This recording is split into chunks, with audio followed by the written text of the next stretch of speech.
Gracias. Bueno, vamos a empezar con este tema. Este es el contenido de la clase.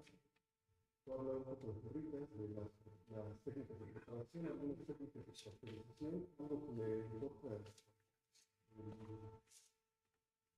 decir sobre esta técnica que se llama Parte, que es una técnica de caracterización magnética, y al final algunas aplicaciones.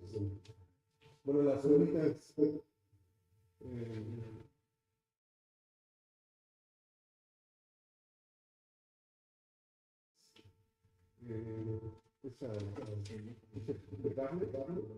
las ferritas hexagonales, que hay varios tipos. Y bueno, las ferritas se pueden categorizar de tipos generales, pueden categorizar de tres formas. Esquineras normales, las esquineras inversas y las esquineras complejas.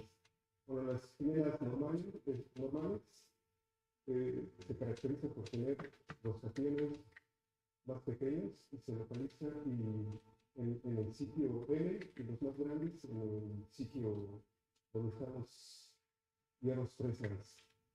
En las esquineras inversas, la mitad de los hierros 3 se localizan en sitios tetraédricos y los capieles, que generalmente se localizan en mezcla en los sitios octaédricos entre M2 y entre los sitios hierro 3. Y las esquineras complejas, la ocupación en los sitios tetragonales y hexagonales están aleatoriamente.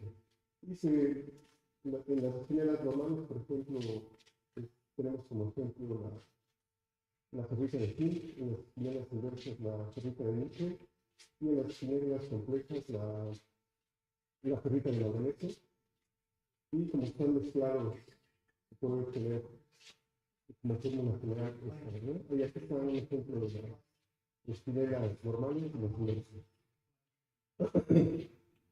Entre la síntesis de la caracterizarlas por dos tipos, que este es la metodología de arriba hacia abajo y la otra metodología de abajo hacia arriba. Entre las metodologías de arriba hacia abajo, es decir, empezamos de materiales a macroescala y terminamos con materiales de tamaño nanométrico, están los métodos físicos como la movilidad mecánica, la litografía por haz de electrones, el depósito en fase gas, y de aquí hay muchos tipos, y la explosión, por ejemplo, eléctrica de alambres, ¿verdad? Esto es generar cortocircuitos. Generalmente todas estas técnicas se dan en vacío, a excepción de la molienda mecánica, que puede ponerse diferente tipo de atmósfera reactiva, inerte, dependiendo de lo que queramos sintetizar. Los otros métodos que se llaman de la aproximación de abajo, que es empezamos con átomos y alcanzamos materiales, ya la formación de materiales, está el depósito por vapores, el rocío pirolítico, la pirólisis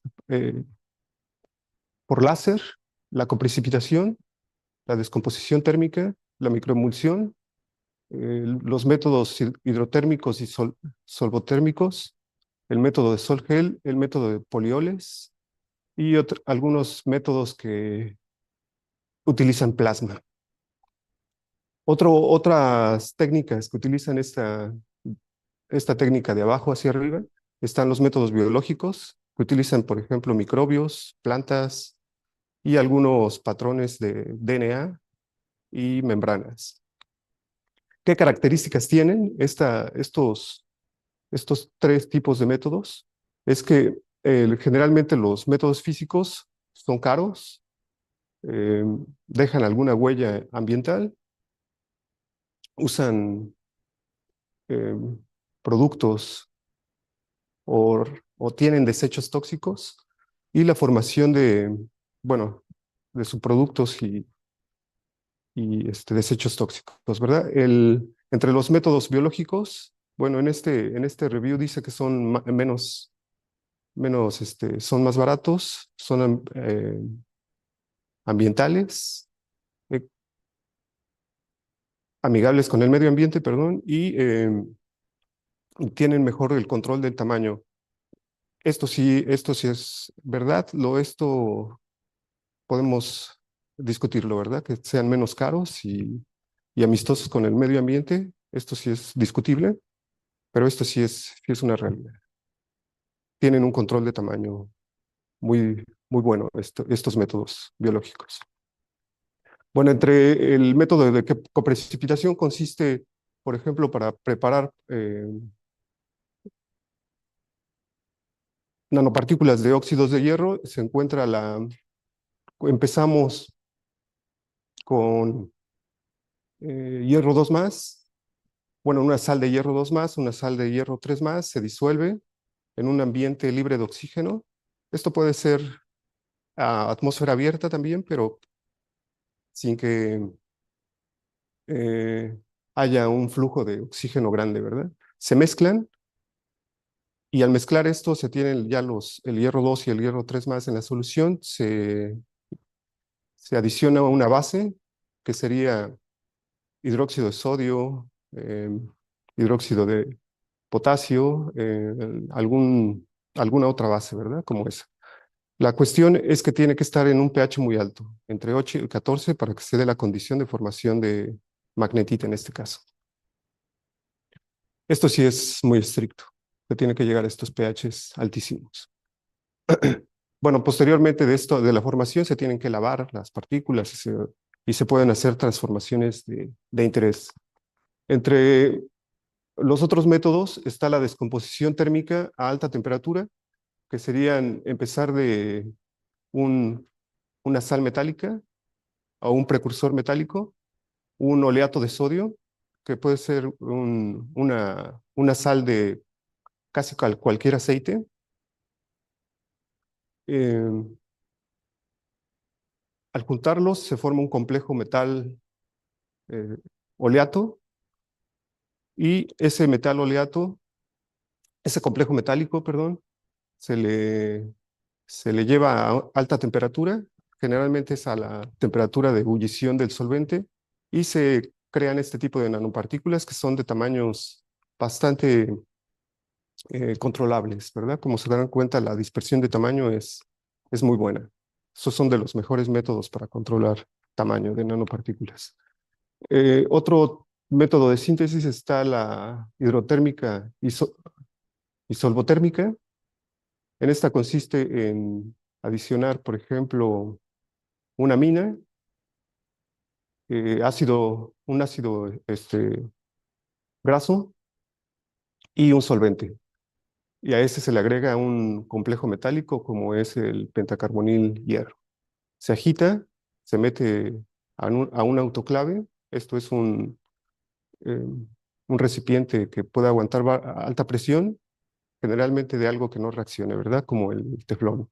Después de 6 horas y 200 grados centígrados se obtienen nanopartículas de magnetita también. Y estos métodos también eh, se controlan los tamaños con bastante precisión.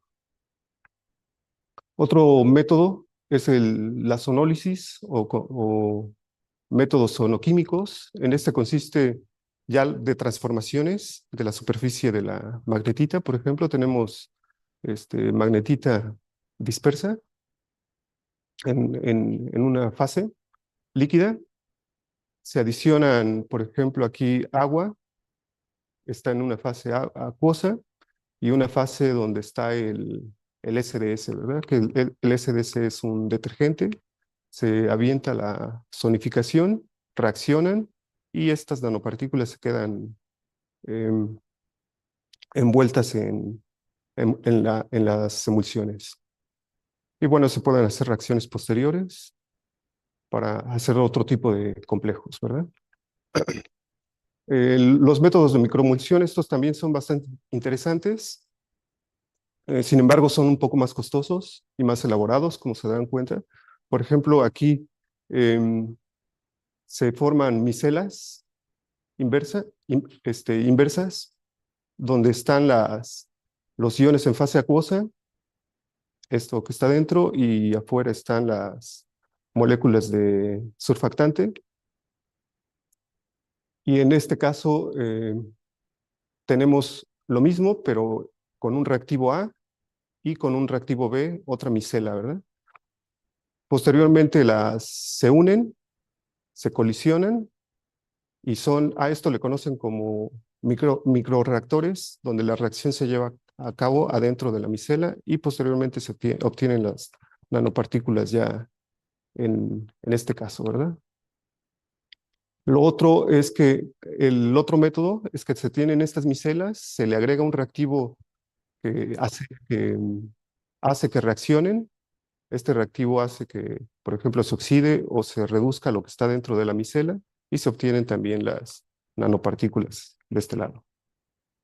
Otros métodos son los métodos asistidos por microondas. Y esto está interesante, casi todos los métodos que mencioné hace rato, de que son métodos químicos, simplemente se les agrega microondas y en lugar de durar 6 horas, 8 horas, 10 horas, la síntesis se acelera y se toman, por ejemplo, en este caso, eh, condiciones más suaves, ¿verdad? Se les baja la temperatura y el tiempo de reacción es menor. Entre los otros métodos que existen para sintetizar nanopartículas están los electroquímicos y en este caso se tiene en la solución los metales que quieres formar nanopartículas y por una diferencia de potencial se agregan las nanopartículas de este lado. Existen otros métodos donde, por ejemplo, aquí si quiero preparar partículas de óxido de hierro, entonces el contraelectrodo se pone hierro. Si quiero preparar nanopartículas de cobre, pues aquí pondría un electrodo de cobre para que se deposite en este lado. Bueno, ya englobando, existen métodos biológicos, métodos físicos y métodos químicos. Generalmente los métodos biológicos se extraen o se agregan virus o bacterias a la solución o se extraen principios activos de plantas. Esos sustancias biológicas se mezclan con iones metálicos, se deja reaccionar por cierto tiempo y posteriormente se obtienen las nanopartículas, ¿verdad? Y se han obtenido diferentes tipos de materiales, entre óxidos eh, y con diferentes morfologías. Entre los métodos físicos, pues se ven sencillos, ¿verdad? Por ejemplo, se incide láser en algún material que les decía macromaterial y se obtienen los nanomateriales y se tienen que coleccionar en la cámara de vacío general. Entre los métodos químicos, pues ya les mencioné bastantes, que consisten en hacer medios de reacción. Si queremos, posteriormente transformamos esas nanopartículas con recubrimientos y obtenemos las nanopartículas de este lado. Entonces, este es para englobar todas las metodologías. Ahora, mencionando los métodos de caracterización, pues primero están los estructurales, por ejemplo, la difracción de rayos X, la espectroscopía Raman. En este caso estoy poniendo eh, los difractogramas de magnetita y hematita. Aquí está la caracterización donde la difracción de rayos X se observa que es exactamente igual, bueno, con tantitos corrimientos, pero es muy complicado diferenciarlas. Entonces, para poder diferenciar entre magnemita y magnetita se utiliza Raman y aquí se puede ver que sí los espectros Raman están completamente distintos. Entonces, ahí podemos discernir bastante bien dónde está la magnetita y dónde está la hematita. Eh, bueno, esto es bastante característico, observarlas, ya que son nanopartículas, pues utilizar metodologías de microscopía de transmisión o microscopías de barrido. Y bueno, con esto se pueden obtener con la microscopía de transmisión se pueden obtener la forma, el tamaño y también caracterizarlos estructuralmente, ¿verdad? En este caso, por ejemplo, tenemos esta nanopartícula y podemos ver los planos cristalinos que están en esta zona y los planos cristalinos que están en esta zona. Y también hacer difracción de electrones o transformadas de Fourier. Y podemos caracterizar estructuralmente también las nanopartículas con microscopía de transmisión. Aquí en este caso está magnetita y la hematita, que tampoco se diferencian mucho, ¿verdad? Los patrones de difracción son similares. Entre otras técnicas está la caracterización para ver el tamaño, que está esta dispersión de luz dinámica. ¿Y en qué consiste? En incidir un láser en una suspensión de nanopartículas y se obtienen este tipo de, este, de distribuciones de tamaño. Por ejemplo, en este caso podemos ver que se generan dos conglomerados.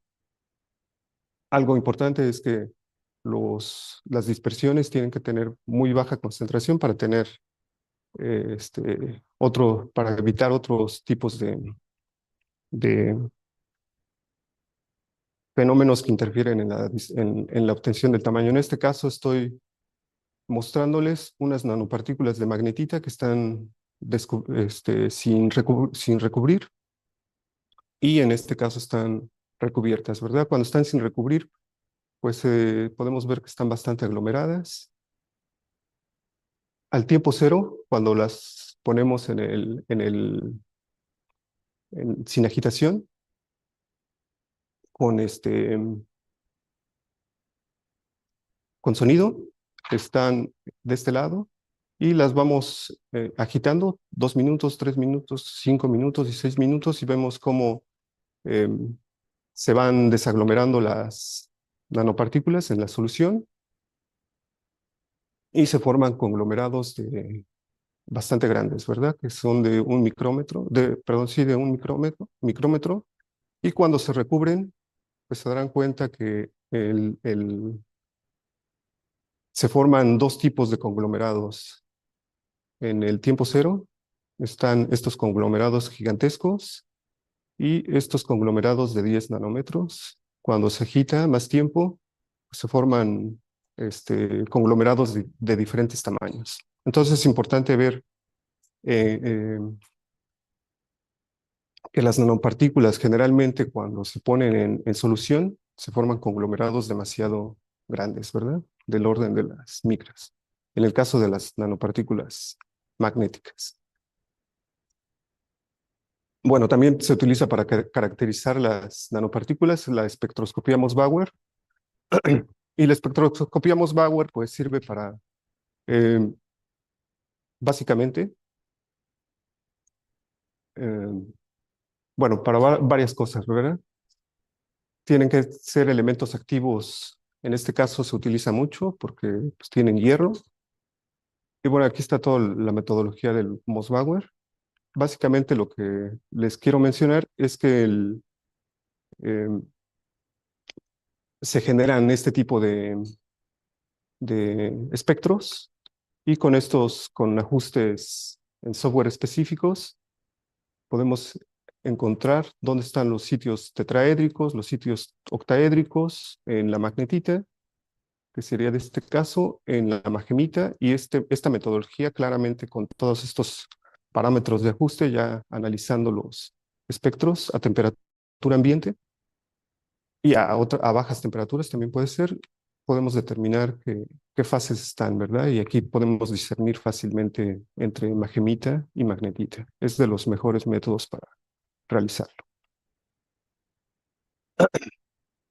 Bueno, para la cuestión de la caracterización magnética, encontramos que los ciclos, la elección de los ciclos de histéresis, pues puede darnos características importantes, ¿verdad? Como la coercitividad, el campo de saturación y el campo remanente, la magnetización remanente.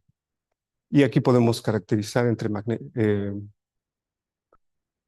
magnetita y magmita y discernir, generalmente la magmita es 10%, cerca del 10% si se mantiene su tamaño, cerca del 10% de diferencia la magnetización entre la magnetización de de saturación, ¿verdad? Entonces podemos discernir, aquí podemos ver ya un acercamiento y ver qué coercitividad tiene la caracterización remanente. Entonces ya nos da todas estas características. Sin embargo, no nos da la medición de los ciclos de estéresis, no nos dan características necesarias, por ejemplo, más avanzadas, ¿verdad? Por ejemplo, discernir qué fases hay y si existen ensambles o acoplamientos entre nanopartículas magnéticas.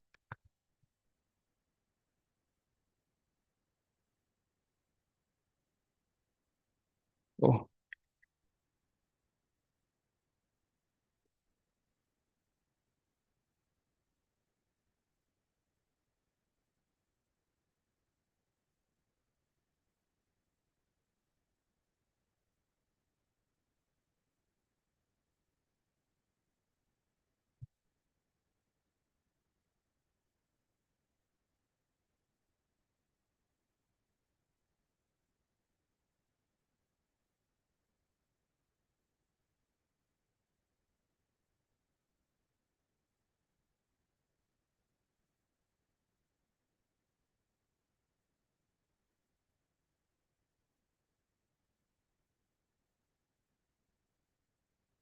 ya ya está bien.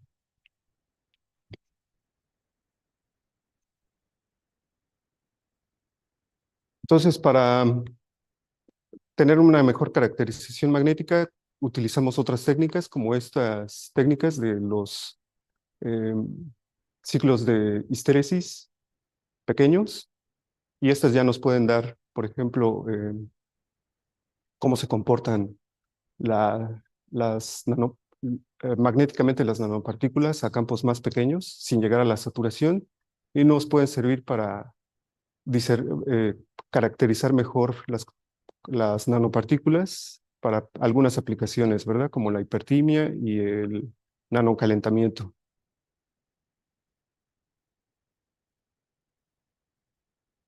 Eh, Entre los otros métodos de caracterización magnética están los ciclos Fork, que se conocen como curvas de inversión de primer orden.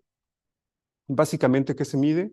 Se mide el ciclo de histéresis completo y posteriormente se miden ciclos de, por ejemplo, se mide desde HA hasta el punto HB, y posteriormente se llega a la saturación y se van midiendo muchos ciclos dentro del ciclo de histéresis completo, y posteriormente se procesan mediante esta eh, ecuación, que son la segunda derivada, ¿verdad? Entre estos dos puntos, y tomando en cuenta estos dos campos, ¿verdad? El ciclo A y el ciclo B. Perdón, el punto A, HA, y el punto HB. Estos son las curvas que se obtienen en las mediciones de Fork, y con la transformación se obtienen estos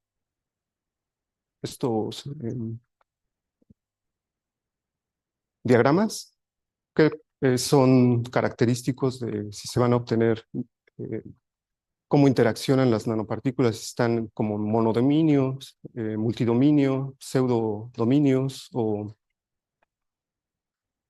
es decir, cómo se interaccionan las nanopartículas dentro del sistema, ¿verdad? Entonces, este es un paper que me gustó, y es del 2006, y se los voy a mostrar un poquito de qué es lo que hacen.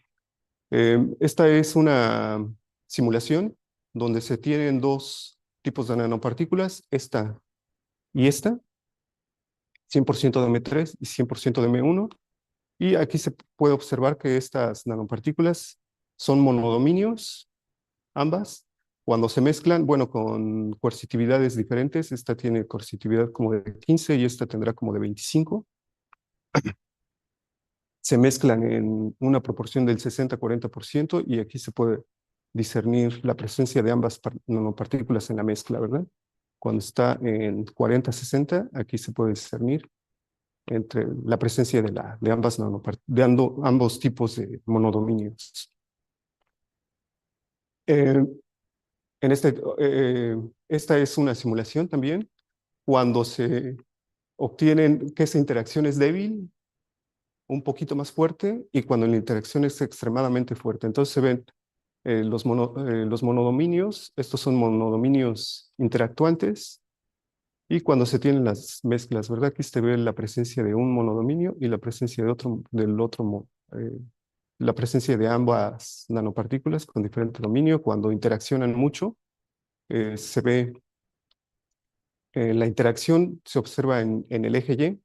Esta es una fuerte interacción entre ellas y se ve bastante ruidosa, ¿verdad? Estas son simulaciones, pero ya con este paper considera muestras reales, por ejemplo, magnetita, que la nombran 5000, 4000, y esta magnetita 11, 28. Podemos recordar que estas características nos hablan si son monodominios, pseudodominios, esta proporción, ¿verdad? La proporción MRS sobre M saturación. Nos pueden decir que este es un monodominio, este es un pseudo monodominio y este es una muestra de multidominio. Estas son nanopartículas y estas son magnetita a macroescala. Entonces aquí podemos observar la presencia perdón, los diagramas Fork. En este caso es la nanopartícula 5000, que es esta. Pues aquí se ven los monodominios, pseudo monodominios, y en este caso el monodominio en la partícula M4000, que es la que está aquí. Se pueden observar diferentes mezclas, cómo se van mezclando los diagramas. En este caso está la mezcla entre la magnetita 4000 y la magnetita bueno, 11000, bueno, 11, este número grande, ¿verdad? Aquí se ve que este es un pseudo monodominio y la nanopartícula grande es un multidominio, ¿verdad? Y se pueden ver las mezclas 75-25, 50-50, 50-25 y podemos observar que se van mezclando, ¿verdad? Aquí está la coercitividad de esta, la coercitividad, cuando está 50-50 se ven ambas coercitividades que son estas, el centro. Y bueno, cuando tenemos más nanopartículas de multidominio, pues se ven muy parecidas a estas, ¿verdad? Entonces, esta metodología nos permite discernir entre qué presencia de mezclas de materiales están en la muestra. Em, Estos son los datos experimentales. Esta es la mezcla medida, y esta es la mezcla que se predice con los fork. Como se pueden dar cuenta, en algunas muestras da bastante buena correlación, y en algunas muestras la correlación tiene bastantes errores, ¿verdad? Sin embargo, claro, depende de las muestras, pero nos da características importantes de las mezclas. Bueno, yo creo que se me acabó el tiempo, pues adelante. No, no, no, se puede, es una parte, la primera parte, pero si Hola, hola, tienen preguntas hasta ahora, se... hola, hola. So this is the first part of the talk. So I think tomorrow you're going to do the second part, right, Arturo? Tomorrow is going to be the second part of this talk, in principle. So okay. So we have time for just one question. Do you have any question?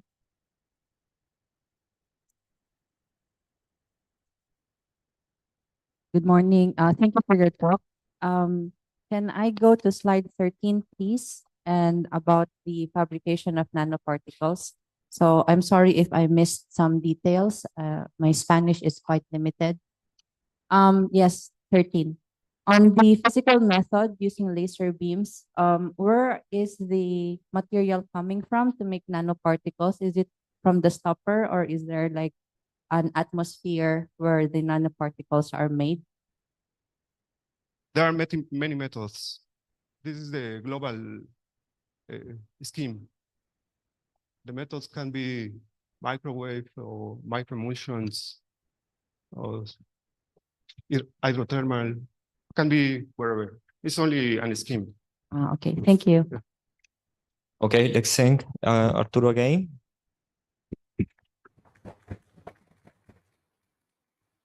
So the next speaker is Dr. Barbara Ortega.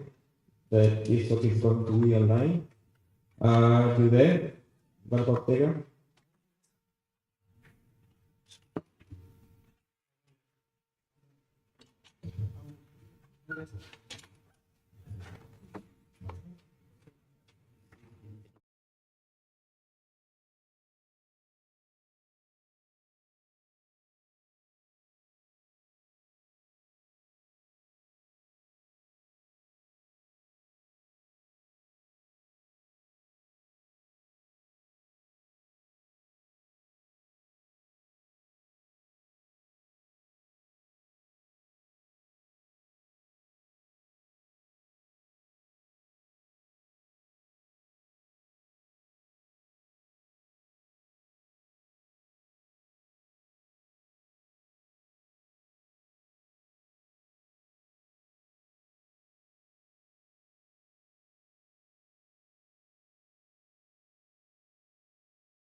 and he is going to connect quite late, depending in his internet connection. And Professor Vasenko is in Russia and is going to try to connect later on as well. So now is going to give a talk Professor Sergio Conejeros Espindola from the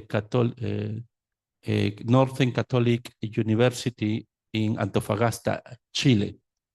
Well, Professor Sergio Conejeros belongs also to the LAHMAT network, is a Latin American network on material science and matter condensed physics and material science. Well, he's going to give a very interesting talk now. Well, he's preparing everything. Sergio Conejeros, welcome to Peru. I think it's your first time here. I hope that you are enjoying this city. Well, now we are going to give to Sergio Conejeros to give his talk.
in Arica.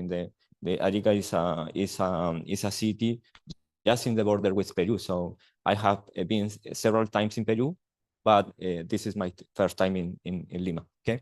So our university is the main university in the north of Chile. So it has two campuses. The first one, the main one in Antofagasta, but another one in Coquimbo. Okay. So it's also important to remark that this region is the richest region in Chile. So for instance, you can see here an open pit. This is the largest open pit mine in the world. Okay, so you can see these big tracks. When you see when you go to this place, so you can see this track like they look like tiny ants. So this is a quite big space. So Chile is also the largest producer of copper in the world, and the main production is here in Antofagasta. Yeah. Also, this region is important for lithium. So here you can see the Atacama salar. So from here is extracted all the lithium that is exported abroad. Okay, so this region is part of the lithium triangle. Okay, so this region is also important for green energy because we receive in this area the highest radiation in the world. So for in this place probably is going to be the cheapest energy, green energy production. I mean hydrogen or electricity by means of photovoltaic plant.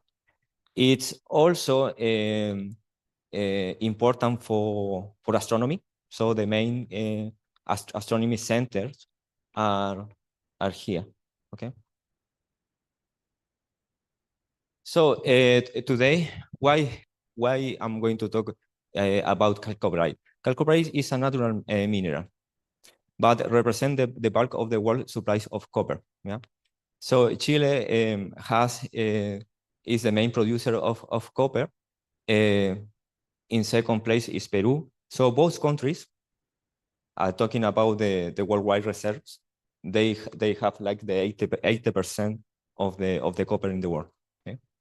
So, but when we talk about the process of obtaining copper from chalcopyrite, this is challenging, okay? Because at the moment we are extracting the binary compounds like oxides and like sulfides, because from a geological point of view, the chalcopyrite is more on the bottom of the soil. So, but it's quite challenging because for doing the leaching process or for doing the hydrometallurgical process, that is the economic process for obtaining copper. You need to use high temperatures, and also you need to do this process known as pressure oxidation leaching, that is more expensive than the current one. So this is very challenging because we are going to need more energy for obtaining copper, and at the moment that is not viable. Okay. But today, and also because in the past, I was asked by engineers, because engineers, chemical engineers, metallurgical engineers, they rely on oxidation state for having qualitative model, for trying to create new processes. But for this compound in particular, there is still some debate on the assignation of oxidation state. Okay, so this is important because this is a mineral of prominent economic relevance. So having said that, I'm going to divide the talk in two parts. I'm going to talk about oxidation state of copper compounds, but then I'm going to talk in details about the electronic and magnetic properties of chalcopyrite. Okay, so So here the importance, for instance, for iron is easy to rationalize the properties because by means of power you can know easily if you have iron 3 or iron 2. But I'm going to explain that for instance for XPS, other kind of techniques is not so clear. And when I read many papers, so for instance, the magnetic community and the spectroscopists that work with XPS, they don't see each other. So, and you can find many papers talking about having copper plus and copper plus 2. Okay, probably people that work on magnetic properties, they talk about this expression, but with XPS or other spectroscopy techniques related, they normally use this formula of this formulation. So I'm going to talk about a methodology that we propose from a computational point of view, trying to understand why we have this kind of problems, okay? So according to the UPAC, the oxidation state of an atom in a chemical compound is defined as the charge that the atom would have, assuming a set of pre-established rules. So probably you have studied this rule, so you know that, for instance, in magnesium oxide, you have oxygen 2 minus and magnesium 2 plus, and in this compound this is a copper oxide 1, you have +1 and -2, yeah.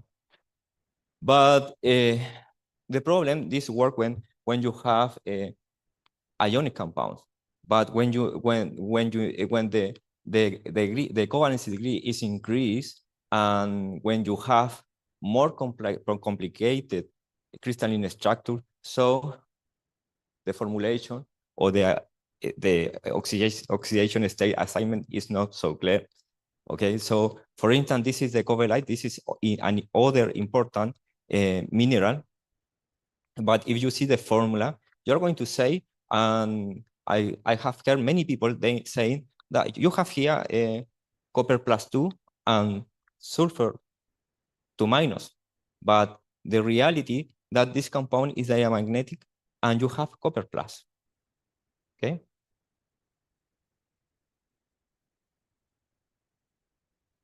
So talking about the XPS process for obtaining the binding energy.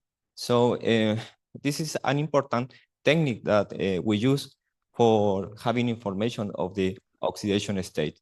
So when you excite, when a photon interact with an electron, so you are able to excite the electron. So you measure this energy, and this is like a fingerprint to distinguish different oxidation state. For oxide is easy, but for copper sulfide is not so easy. And you can find many XPS results indicating or pointing out that you have for instance, in this compound you have a copper +2. Okay. Ahora, from a computational approach, you can also simulate the XPS.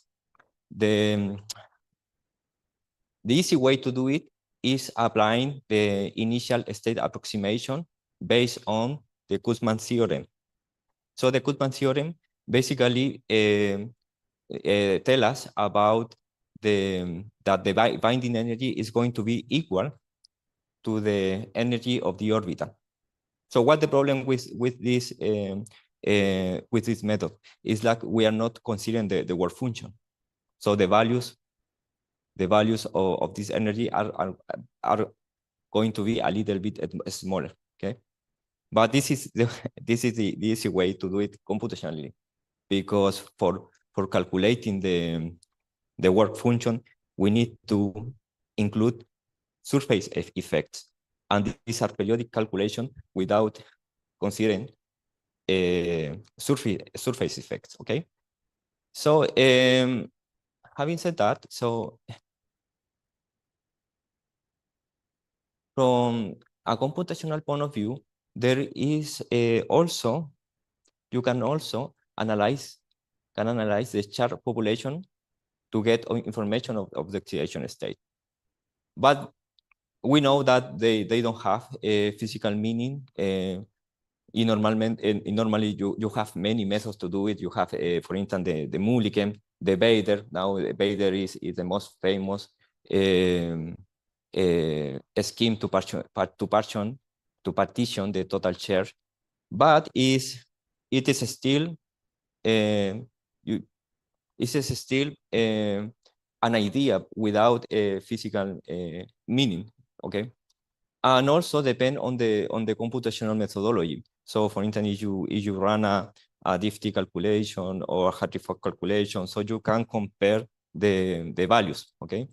So if analyze the same example that I showed you before. So for instance, when you have ionic compounds like magnesium oxide, you have charges close to the oxidation state.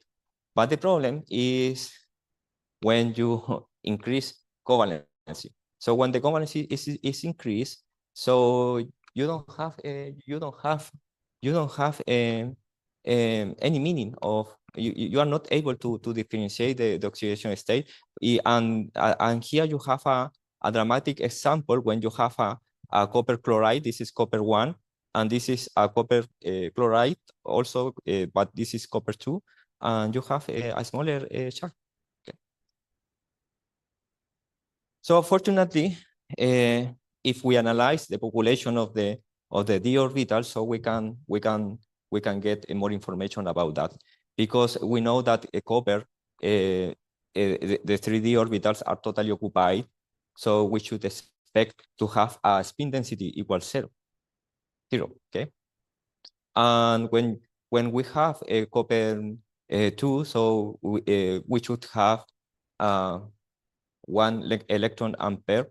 So computationally, you can get that information. So it's not going to be an integer. It's going to be just a partial value. But this partial value is indicating you that you have a copper 2. Okay. And if you measure the magnetic properties, so you are going to find that this is diamagnetic and this is paramagnetic. Okay. So having said that, we think about plotting the 3D orbital population versus the binding energy. So the 3D orbital population, we can extract this information, this result from our calculation, and the binding energy using the initial state approximation based on the Goldman theorem. And we should expect that because according to the ionization potential, so you should have it's easy to extract 1 electron, but it's going to be more difficult to extract another electron, and more difficult to extract another electron. So we should have a strand line like this.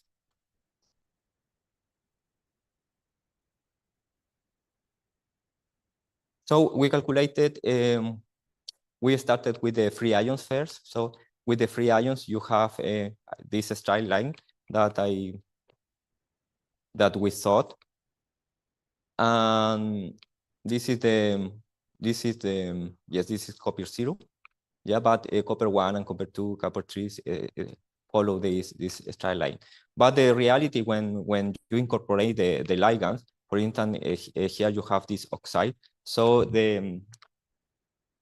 now the energy and population difference are smaller. Okay.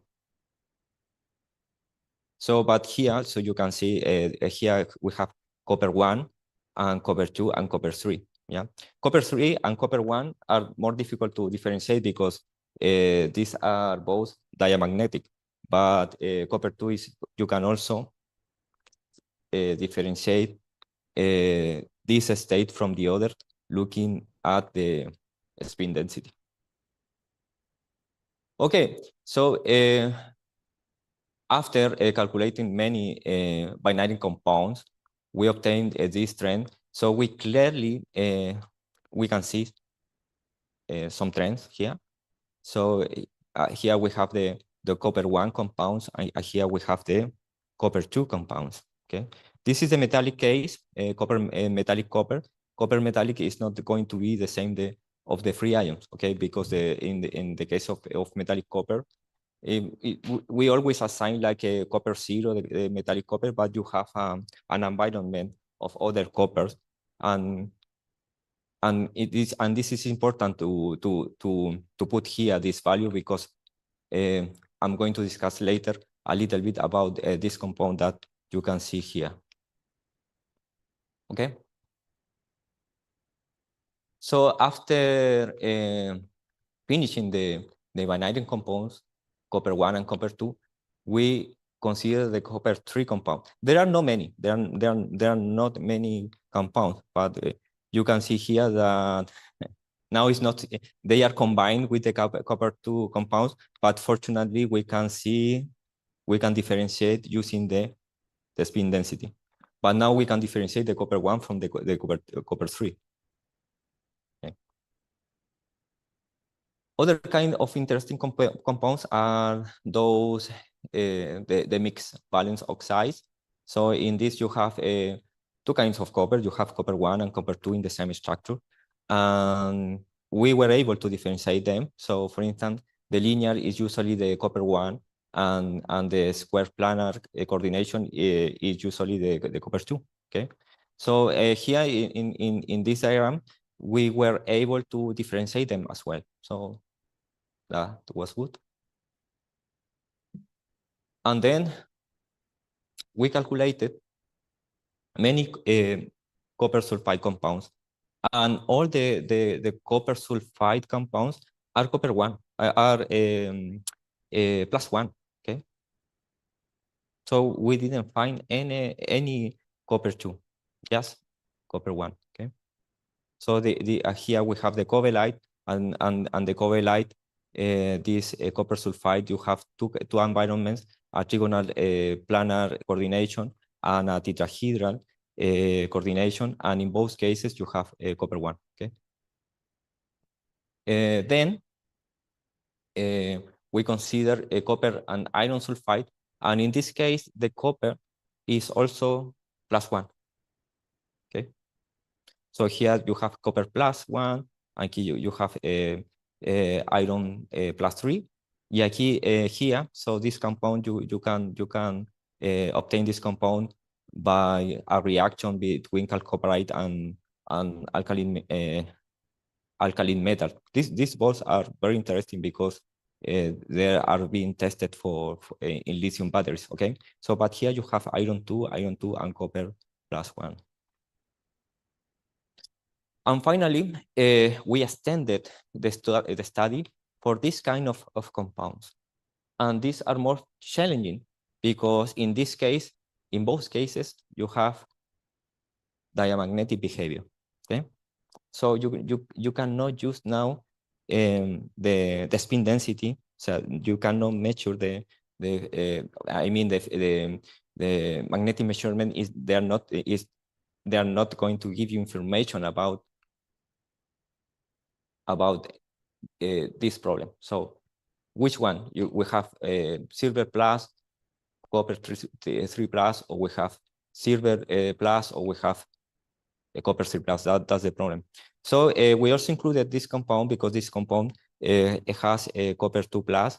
So this copper 2 plus is going to give you like a test if this methodology work. Okay, so 5 minutes. Okay. So here we were able to differentiate. We can say that here we have a silver +1, a copper 3 plus, and a silver +1 and copper 3 plus. So we were able to differentiate using this diagram. Okay. So in conclusion, oxidation state of copper and silver in solids can be distinguished combined 3D population analysis and binding energy, regardless of the degree of ionicity or covalence they present. Okay. So these are some of the paper that we have in this matter. So this is for copper sulfide, and this is for the silver copper oxide.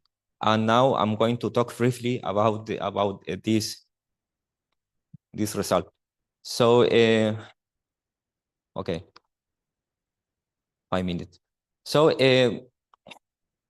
from a magnetic point of view, chalcopyrite is an antiferromagnetic semiconductor with an near temperature of 800 Kelvin with a optical band gap of 0.6 electron volt. Okay.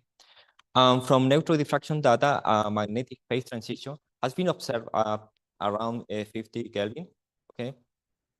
So the important thing about is that the magnetic moment found for chalcopyrite is 3.85 magneton volt.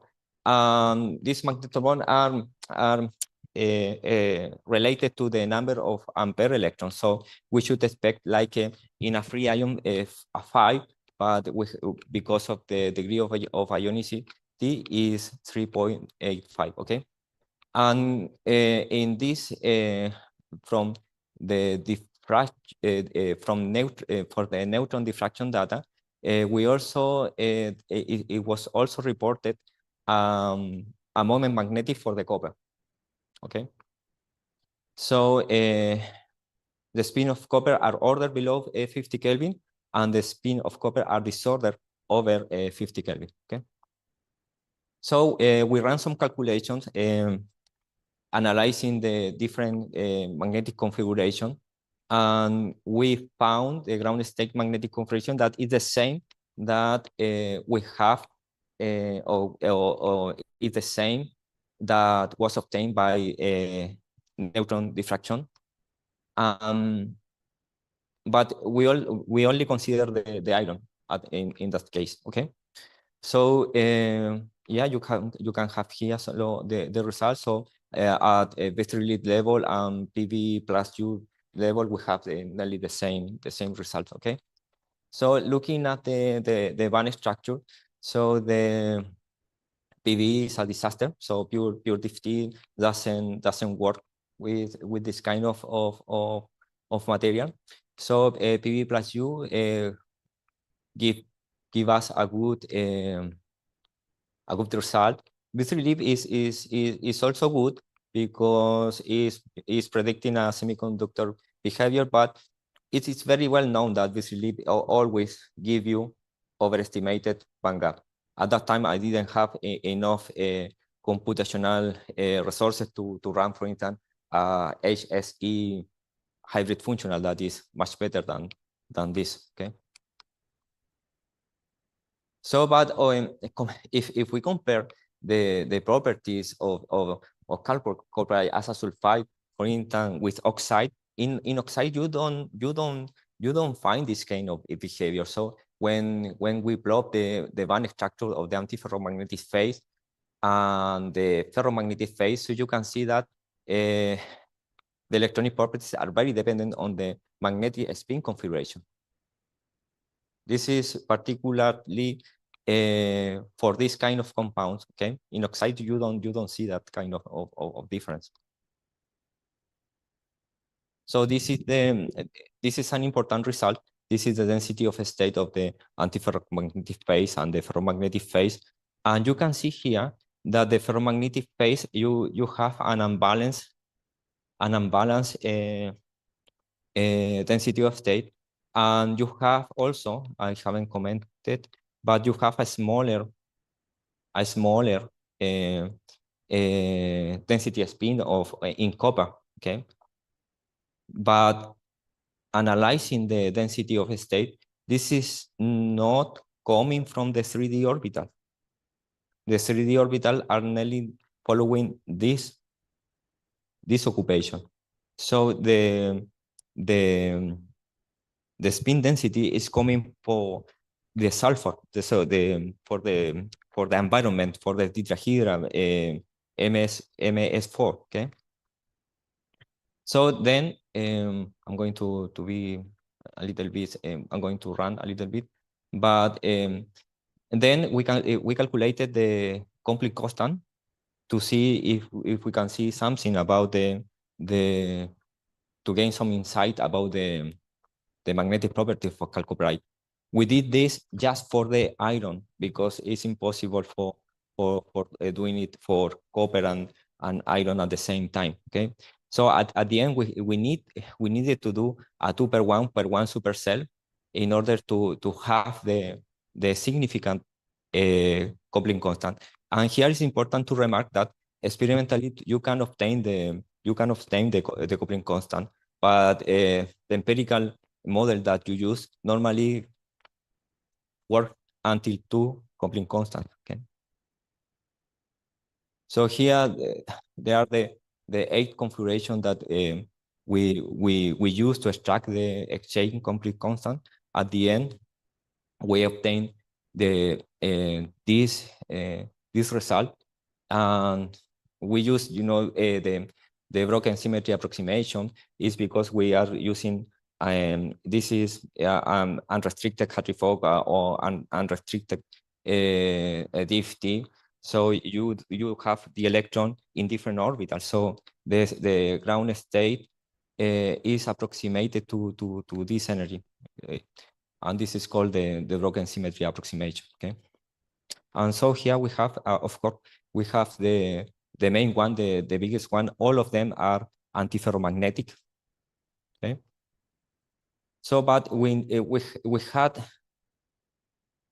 the problem of this, because as we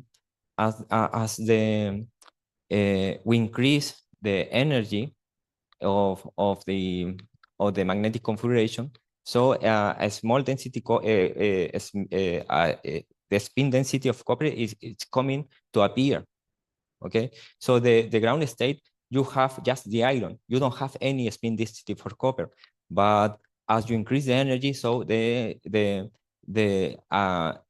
small density of spin of copper started to appear. Okay, so we can say here that a spin density of copper depends on the magnetic network of iron ions.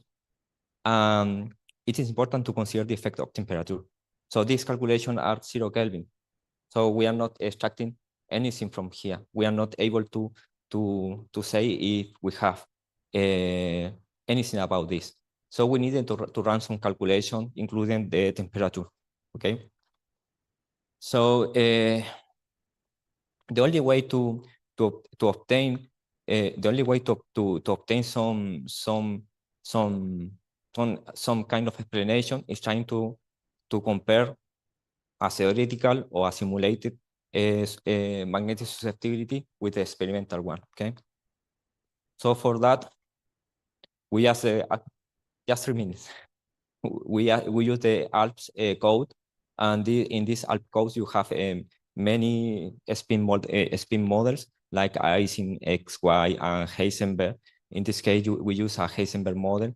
So you can also have a classical and quantum Monte Carlo.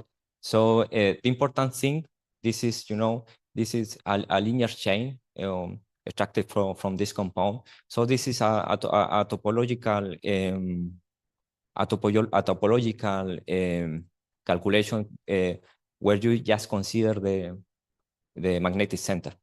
Okay, but this is important for what I'm going to say later, because we are concentrating in the high temperature regime. Is copper here? So we should able to match the high temperature regime with the iron and copper at the same time. Okay. So we took 2 samples from Chile, 2 samples, so two crystal. Then we made them powder.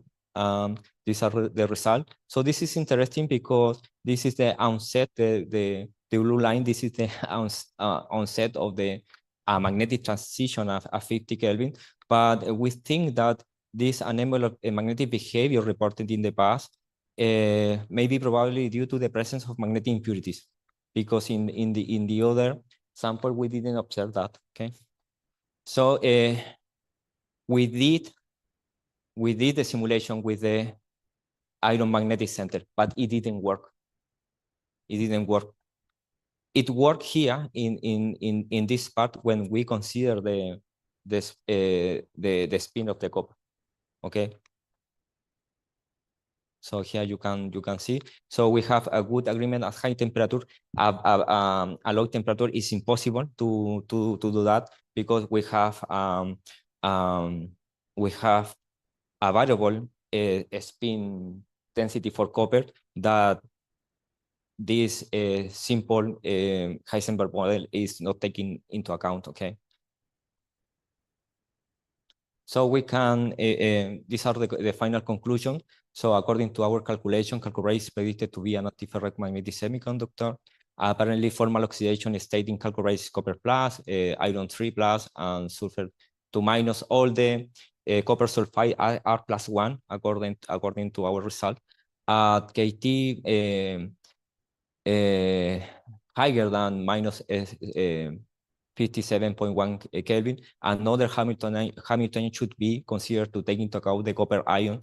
It's impossible to do it to do that with the simple Heisenberg Hamiltonian model. Okay, so the magnetic transition observed at 50 Kelvin would be related to the disorder of the magnetic network of iron ions that would generate a magnetic net of copper ion. So the bottom line that I would like to remark is that all the qualitative models that work for oxide, they don't work for sulfide.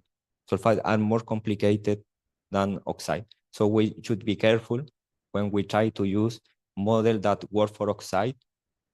Okay, so that is my final message. Okay, so collaborations. I would like to thank mainly Professor Per Alemany, Professor Enrique Canadell. I did my PhD at the University of Barcelona in Spain. I learned a lot from them. Dr. Miquel Junel, he I learned from I learned to use Crystal from him because he is one of the developer of the Crystal code. Dr. Iberio Moreira, he helped me with all the magnetic calculations, and in Chile as well. So he had the collaboration and also all the computing facilities that I have access to run all these simulations. Okay, thank you for your attention. Okay.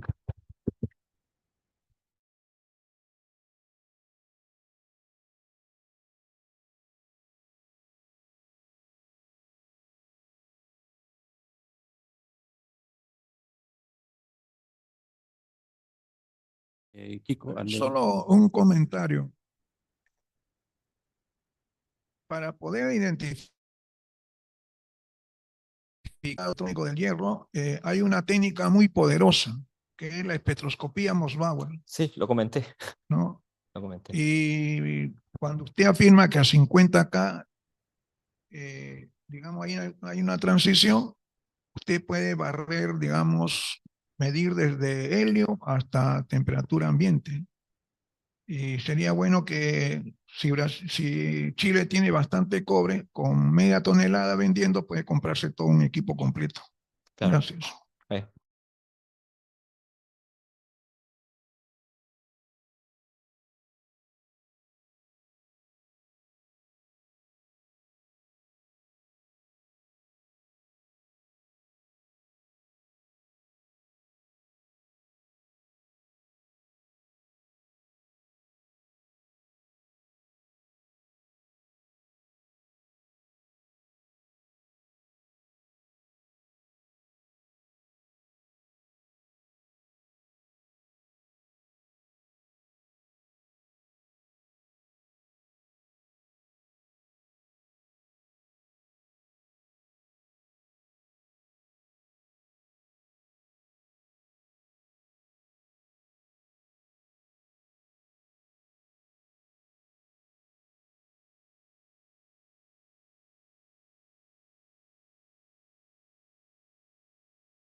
say that you don't consider the work function in your case. So, okay.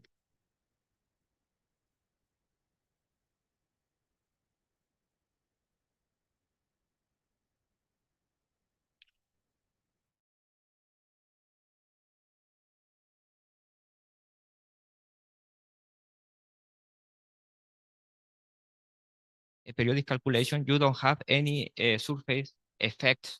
So you need to cut the bulk, and you need to look for the plane, and this is quite difficult. When you have just a one component, no problem. But when you have a 50, 60, 80, like I calculated, you can imagine how hard it's going to be done. And for instance, you see the results. So it's not the difference is not so much. It's not so much. For instance, for the analysis that I am doing, you saw the result. So I think it's not relevant for other properties. You need to do it, but in this case, with this calculation, which that I show you, we found that it's not necessary to include the work function. Okay. But it's hard to do it computationally. That is the problem. Of course, you know, sometimes you need to simplify. Yes, I know. Yeah, I'm already it's quite confused. I simplified. know. Thank you.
This conference, well, it's very nice to see you.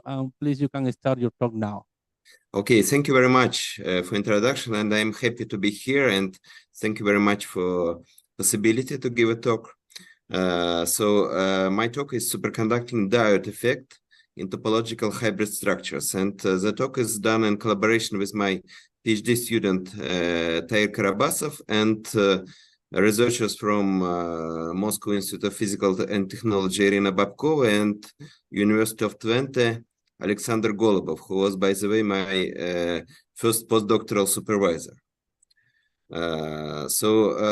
This topic, superconducting diode effect, is quite popular now. You see even some reviews appear very recently. And recently I have heard that in the conference in Turkey about superconductivity and magnetism, they are going even to have some special section about diode effect and non-reciprocity of the currents. Let's go to a brief introduction. The superconducting diode effect is due to so-called helical state. So first I will introduce a little bit what is helical state. So helical state needs three ingredients to prepare it. First, it's breaking time reversal symmetry. For example, in plane magnetic field can work for this. It can be either external magnetic field or exchange field by a nearby ferromagnet or ferromagnetic insulator in hybrid structure. So second ingredient is breaking inversion symmetry, which is in our case a spin-orbit coupling. In some other cases it can be other things, and 2D superconductivity. So then the helical state can arise. So how explain it by hand? So and what is helical state? So in case of spin orbit coupling, there is this term in the Hamiltonian, and this term means that there is a spin momentum locking. So spin is locked to momentum of the electron. And if in this 2D superconductor with this term in the Hamiltonian, you apply in-plane magnetic field, it will immediately make spin down, for example, electron more, have more energy than spin up. And since momentum and spin is locked to each other, then it creates a current, because one spin direction is now favorable, then one momentum is favorable, and it means current. And at the same time, superconducting develops a phase gradient to exactly compensate the spontaneous current. And this means that it is now modulated helically. So this is a definition of the helical state. And this science has appeared quite recently. So first time it was noticed in 2005 in this paper in the group of Sigrist from Switzerland, and in some special non-center symmetric superconductor. Then people quite slowly start to study it. So in 2015, there were first series. These papers are from Grenoble, France. And finally, we have been interested in this field. So here are my collaborators, Terjan Karabasov, Babkova, and Alexander Golubov. And this slide, I use it from talk to talk. So it's just to a little bit introduce what is topological insulator. So topological insulator, probably in your conference there already were some type of introduction. It's more or less a hot topic now in the condensed matter physics, and it's insulating in the bulk, and it has a special type of conductance on the surface. So it's exactly spin momentum locking. And we consider it's this topological insulator not near the direct point above, so our Fermi energy is above the direct point, but spin momentum locking is existing. And actually the only thing we need from this topological insulator is a strong spin orbit coupling. So it's we are not going to talk about any topological effects, so on. So spin orbit coupling is the main ingredient which we need further in our investigation. And we consider a hybrid structure. So this topological insulator, on top of the topological insulator, we have two other materials, ferromagnetic insulator. So it is, if we consider XY direction, these two materials connected at the point x equal to 0, and then in the y direction everything is homogeneous. And from the left part, when x is negative, we have ferromagnetic insulator. Then when x is positive, we have superconductor. And we call it hybrid helical state because in our system there is no immediate, the magnetic part, the superconducting part, they are spatially separated. So H here is an exchange field. In our case, it's not external field, it's an exchange field of nearby ferromagnetic layer. In this case, it's ferromagnetic insulator. And we have something interesting only if exchange field has direction towards the border or other direction. So it's if it's have some other direction, the only H X component is important. I would say HX, yes.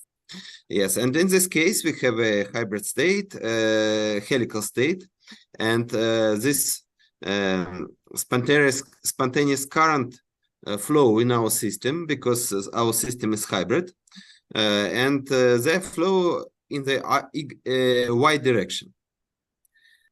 So few words about hybrid helical state. So this is how it is developed. It's in the y direction, and this slide I just show two parameters in hybrid structures. Important, this is from other paper, but just to explain. So if you have some interface with possible transparency, then we have two parameters, gamma and gamma b, which explain your interface. So the gamma b is actually how strong is your barrier, tunnel barrier at the interface. Then the actually this 0 and pi state in SFS junction. So this is a real part of the wave function of the Cooper pairs. And this gamma b parameter is responsible for this drop of the wave function. And then gamma parameter is responsible for the so-called inverse proximity effect. So it's even in the superconducting layers, the wave function can be suppressed by the presence of the, in this case, ferromagnetic layer. And the stronger gamma b, the more is this suppression. So we use some reasonable values of gamma b, which can be usually obtained in experiments. And the work is theoretical. We used so-called Uzadel equation. I don't show the details, theoretical details. So it's Uzadel quasi-classical equation.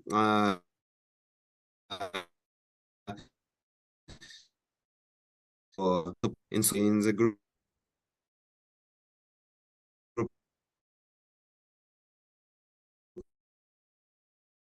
of the period. It's important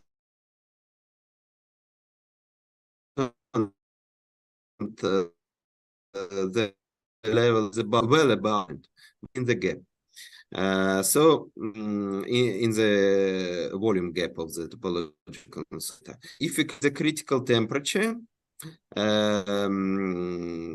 versus this Q, which I also it's this gap, it's this helical oscillations of the delta.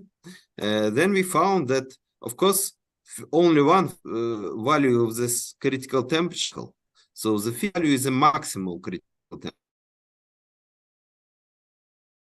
temperature.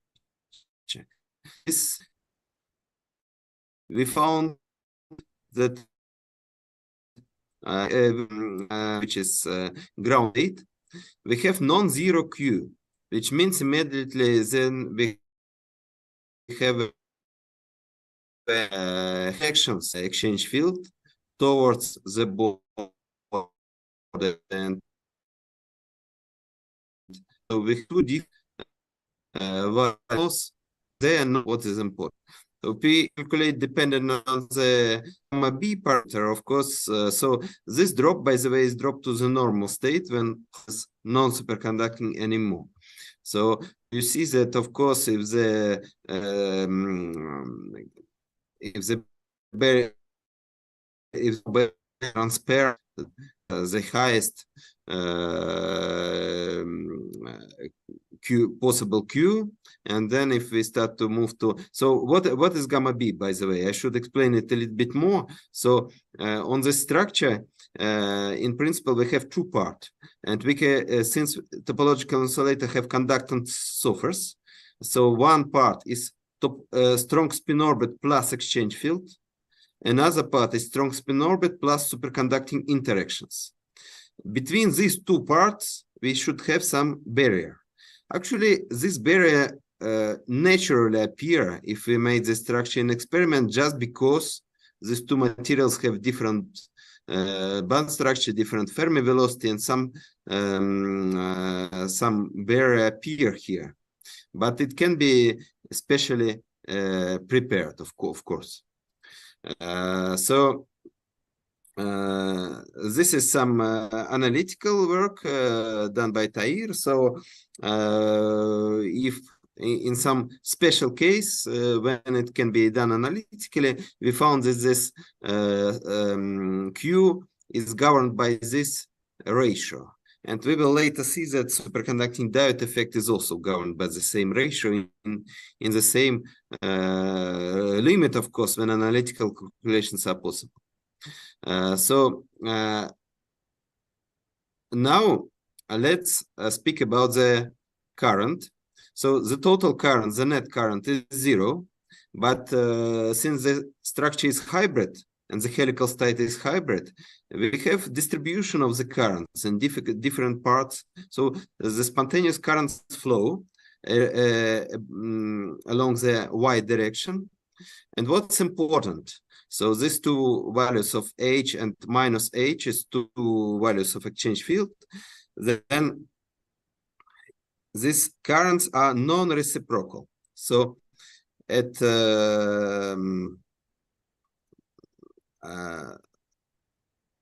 this maximum possible current, which system can sustain, so above it will just goes to the normal state, this maximum is more than this minimum, because this is quite symmetric. You see this minimum correspond to this maximum, so you see that there is difference.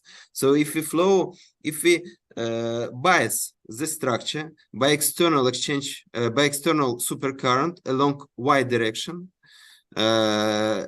in one direction the maximal possible supercurrent is this, in other direction is this, means say this one. So in two different directions the maximal critical current possible is different.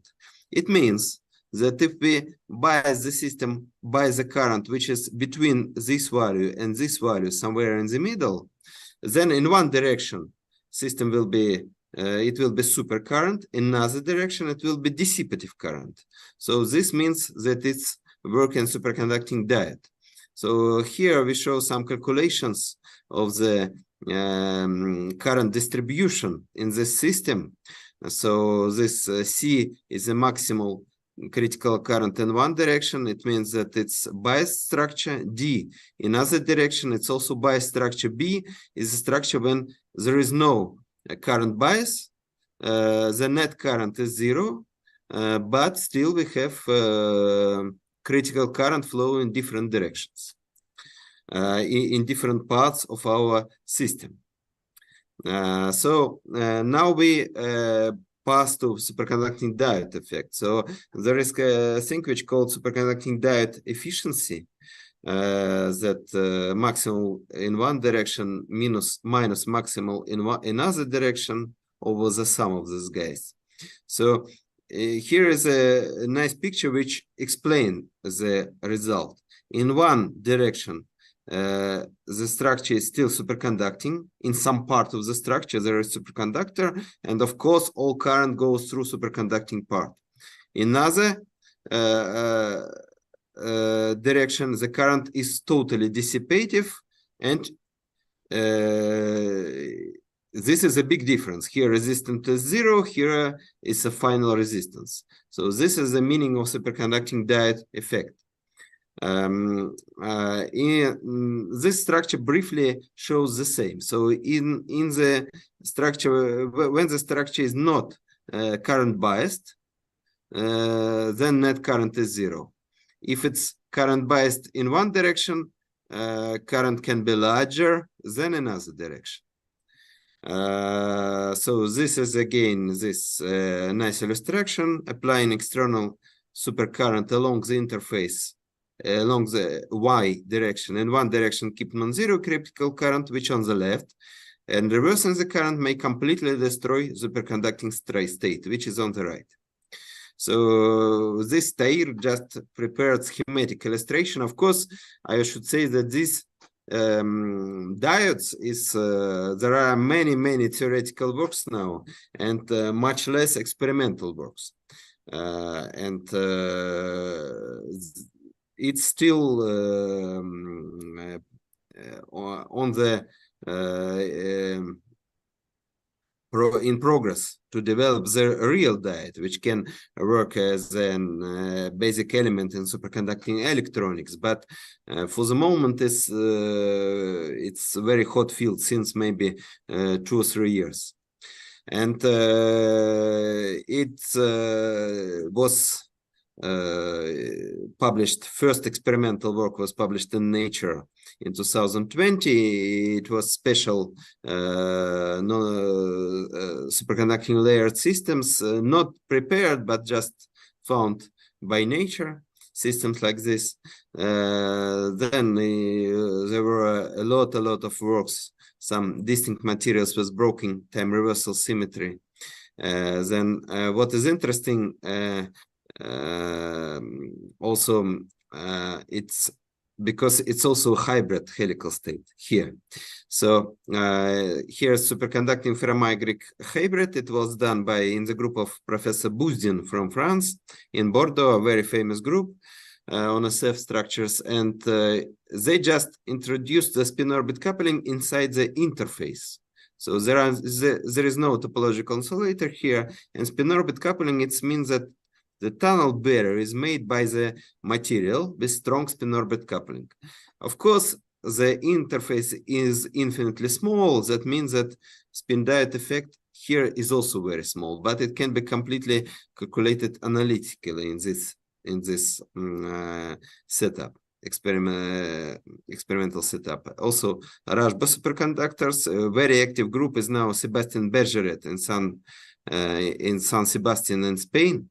So he have a few PhD and postdocs, PhD students and postdocs. For example, Illich is one of his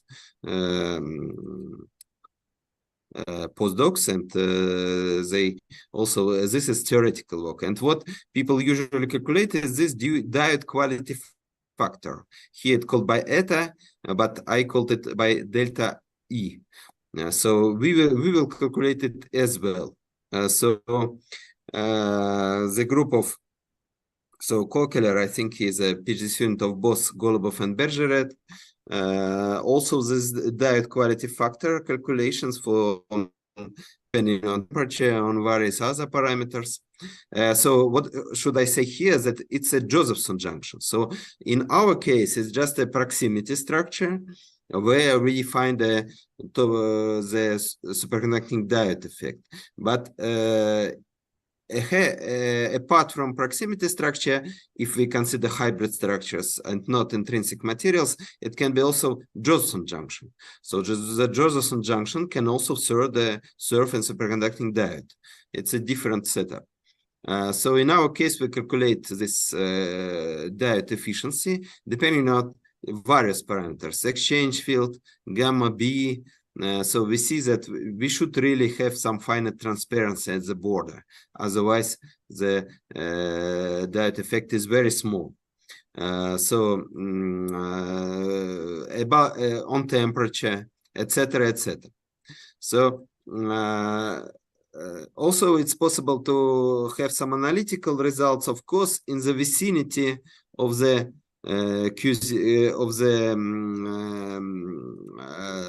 value of Q in the ground state. So this result we obtained, and we really found that superconducting diode effect is controlled by the same ratio as this Q, which is quite interesting and important. So it means that this ratio, which is this is basically a normalized exchange field, and this is a ratio of thicknesses of ferromagnetic layer and superconductor. Alpha here, by the way, is a Fermi velocity in our material. Also we done, it's not yet published, but it's almost accepted in Physica Scripta, some phase diagrams also of diode efficiency. To obtain the beta efficiency, of course, we should calculate it more carefully than just simple plot like this. So here are some two-dimensional, three-dimensional plots, and we are searching for the areas with high diode efficiency to develop a better superconducting diode. So here we find that we should have some values of exchange field. So these temperatures is better for operation. Then thickness of ds should not be small enough.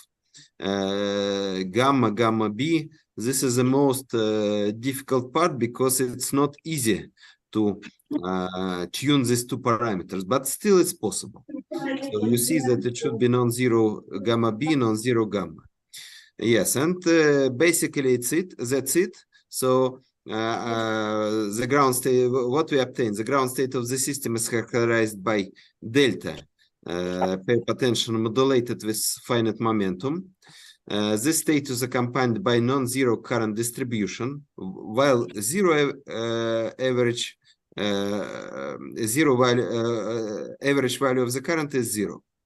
This hybrid helical state is responsible for non-reciprocity of current in different directions, which manifest in superconducting diode effect.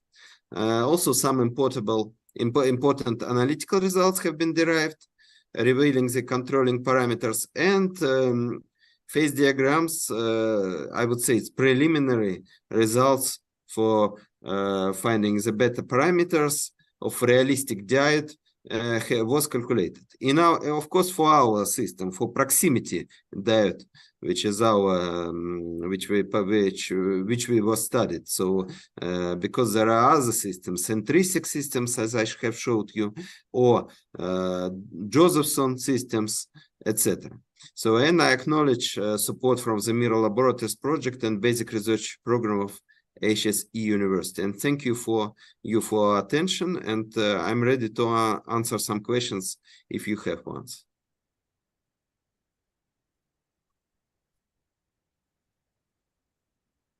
Okay, thank you very much, Professor Andrei Vasenko. Very nice talk. Well, now we are going to check if there are some questions from here. Maybe over there. Maybe Stuart, I don't know, Mauro, Ali, somebody. Yeah, there, Patiño. Hello, can you hear me? Yes. This is Patiño. So I was wondering, I understood that you have a finite momentum Cooper pairs, right? So that means you need a ferromagnet. Actually, no, I have a conventional superconductor, but you see, Yeah, in principle, yes. In principle, you are right, because it's topological superconductivity at the end. So, but the material which I use, it's a conventional superconductor. It's just aluminum, for example, yes. But then if you make a hybrid structure, when you have this aluminum together with topological insulator and with ferromagnetic insulate, in our case, it can be just ferromagnet, yes, also the source of exchange field. Then eventually it is what you are talking. So we have final momentum Cooper pairs. So in this final momentum Cooper pairs, what would be the origin that in one direction is you have more pairing and in the other direction you have less pairing? Yeah, the reason is that you bring together in two-dimensional superconductor, which is important, two things: spin-orbit coupling and magnetic field. Since spin-orbit coupling makes your, I can maybe show you this picture. Since spin-orbit coupling means that your momentum and your spin is locked and have a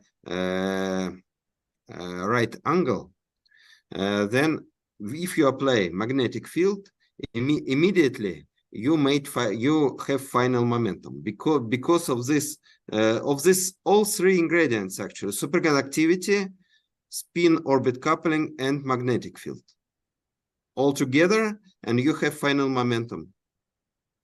Cooper pairs. Okay, thank you very much. Yeah, thank you for the question. Okay, thank you very much, Andrei Vasenko. Is there any other question there? Yeah, Mauro.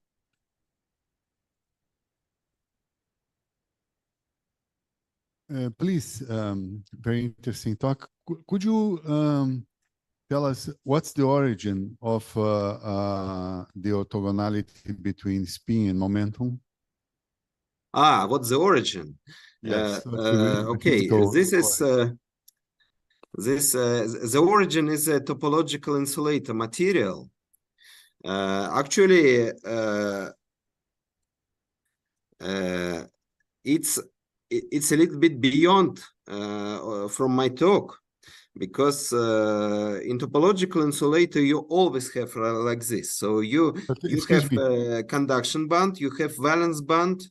Just a comment, but I mean, if you say topological insulator, this is not an explanation. Why? I mean, so the question, I'll remake it. Why topological insulators have spin orthogonal to momentum? Okay. This has also been found in high TC superconductors. It's because topological insulator have this special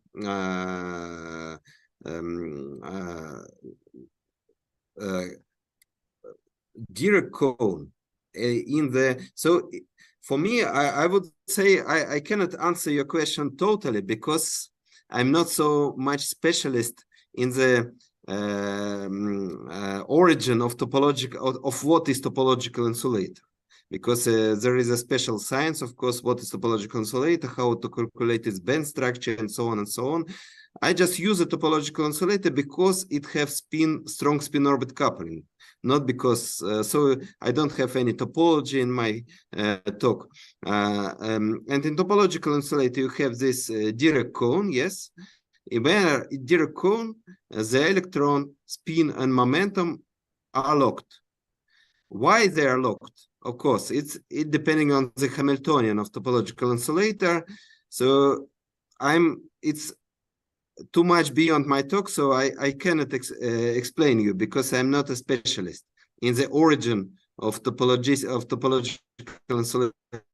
Yes, but I know it is like this.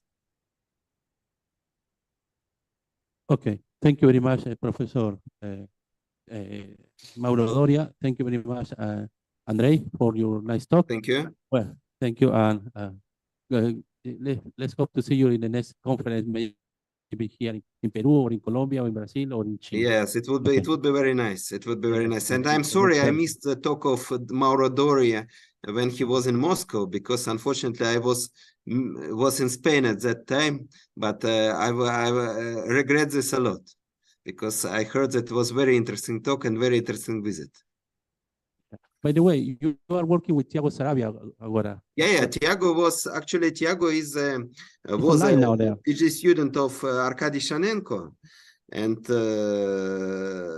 at the time when Arkady was in Brazil, when Tiago finished his PhD, he moved here to Moscow to as a postdoc. And now he is already an associate professor in our university. Oh, yes, yes, you are working with Tiago Sarabia. By the way, Tiago is connected now in this moment. I think that he would like to give his talk now because yes, okay. yeah, so maybe thank he's you. now I am disconnected. What I should press? Stop. Yes. Okay, let's hope that Yes, Tiago and connects. Tiago, are thank you you. there? Oi, Tiago, você está aí? Opa, Luiz. Ok, Luiz, estou aqui. você pode apresentar agora sua palestra. Luiz, mas você tinha me dito que era amanhã. Oh, yeah, ok. Sino que agora faltou um palestrante. Infelizmente, E poderia... eu tenho um compromisso. Ok, está bem, Desculpa. não há problema. Ok. Obrigado. Ok. Valeu. Bueno, ok, muchas gracias. Ahora vamos a tener...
present.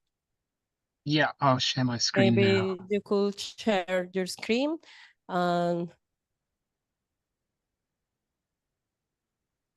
yeah. Well, now we have Peter Newton, that is from University of Cambridge in UK. Peter Newton, welcome to the conference, and now you could start when you want. Great, thanks very much. Hi everyone, I can't see anyone there, but nice to be with you today. So yes, I'm going to talk about composite element barcodes as portable magnetic memories, going over kind of our recent results and talking a bit about this technology we've been developing over the past few years. So as ever at the start of the talk, we need to thank all the people who've helped throughout. So in addition to my work, I've been helped with this by Crispin Massimo at the University of Cambridge, and Niall and Sabrina are PhD students who helped me with some of the experimental work. And at the Diamond Light Source, Dirk and Francesco helped with the XMCDP measurements. And then on the right-hand side here, a list of publications that go into a bit more detail on the results that I'm going to talk about here. Do give them a read if you are interested in this work. So first of all, then a bit of background about why we're doing this and what kind of the general interest is in this area. So we're looking into new technologies for water quality testing, and these technologies are necessary. Existing technologies for water quality testing do exist, and they work very well, but there are limitations with them, such that they are expensive. They need access to quite sophisticated technology in kind of central laboratories, and therefore the testing has to be done ex situ. So we have to go to remote areas, collect water samples in rivers, lakes, and then take them from there to these central labs. And therefore, because of these two reasons, it's expensive and ex situ, this makes it quite inaccessible to local communities who might want to be able to do these tests on a more regular basis. So we would like to be able to design something that kind of corrects for all these issues. So something that's inexpensive, we can perform in situ at the river, and that potentially could be used by relatively untrained persons. Okay, so we've developed technology based on magnetic barcodes that we hope can do a multiplexed assay, that is a test for many different water contaminants simultaneously. And I'll go into how that test works in a second, but the basis behind this in terms of the magnetism, which will be the main kind of thrust of this talk, is shape anisotropy of magnetic elements with some impact of dipolar interactions, and then also we have the need for a robust device readout after measurement. So here's a slide just giving a brief overview of what the technology is, so that things will kind of make sense when we're talking a bit about the magnetic properties in the next couple of slides. So the whole system is based on a microscopic tag, and encapsulated in that tag is a magnetic memory with a certain number of bits. Here we represent it as a 5-bit scheme. Each one of these magnetic rectangles here can be considered an individual bit of data. And so in addition to this tag itself, we can coat the surface with some probe molecule to give you kind of a little microscopic laboratory. This probe molecule needs to be very selective for a given element so that you can do a test just for that element and not get false positives or something else. And so what you would do is you would develop a series of different probe molecules for different contaminants and coat a series of different tags with each of these molecules in turn. And then each of these probe molecules will be given its own binary identifier. So for example, this red star probe molecule, which could be looking for, say, mercury, something like that.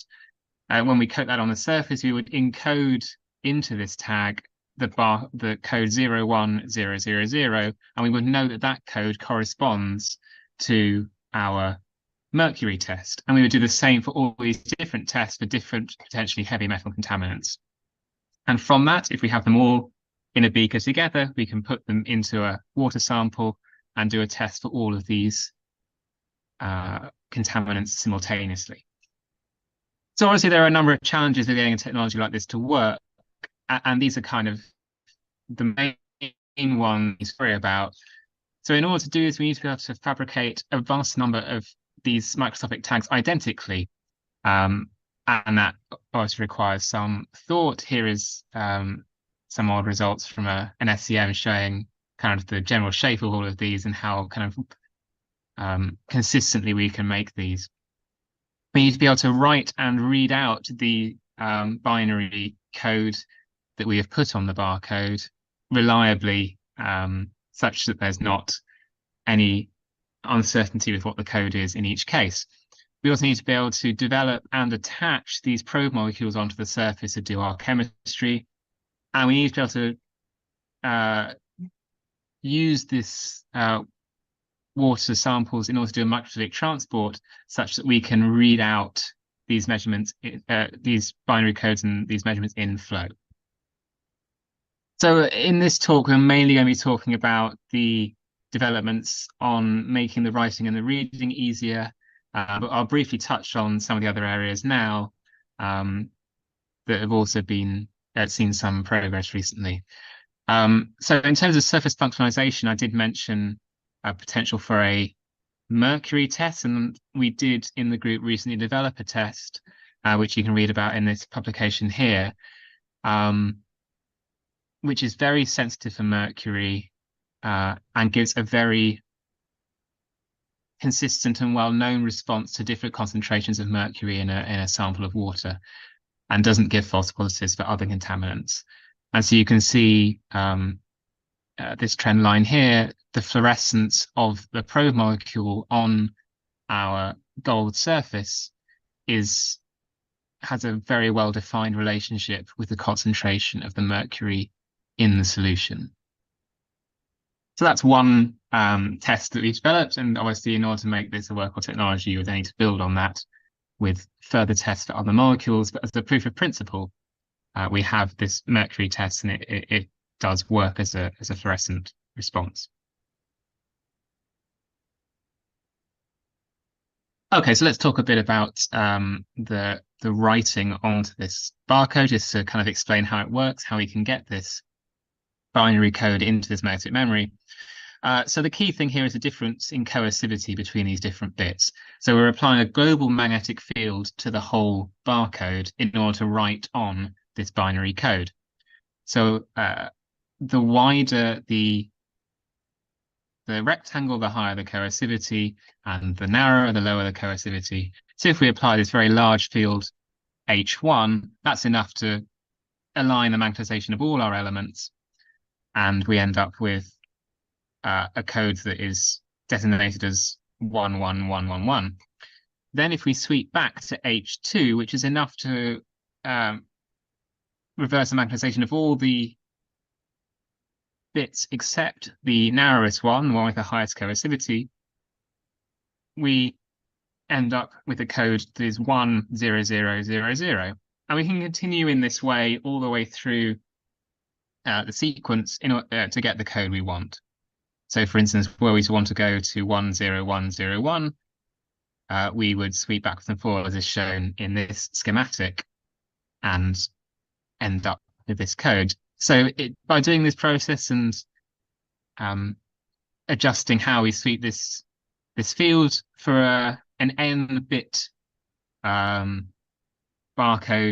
you can write 2 to the n unique codes. So for instance, in this 5-bit case, 2 to the 5 is 32. So you have 32 different codes that you can write. And in theory, therefore, you would be able to have 32 different chemical tests, each with a unique binary identifier. So then when you're trying to read out these codes, we would use a TMR sensor to flow these microscopic elements through a microfluidic channel, read out the binary code using a TMR sensor, the essence of your chemical test to measure how your sample be. As I said, the shape plan is actually here of the we know that if a magnetic element isn't spherical, we can induce one or more magnetic easy axes into our soft magnetic material. And the key part of this work is the real control we can have over these magnetic properties by refining this shape to really optimize how these elements behave.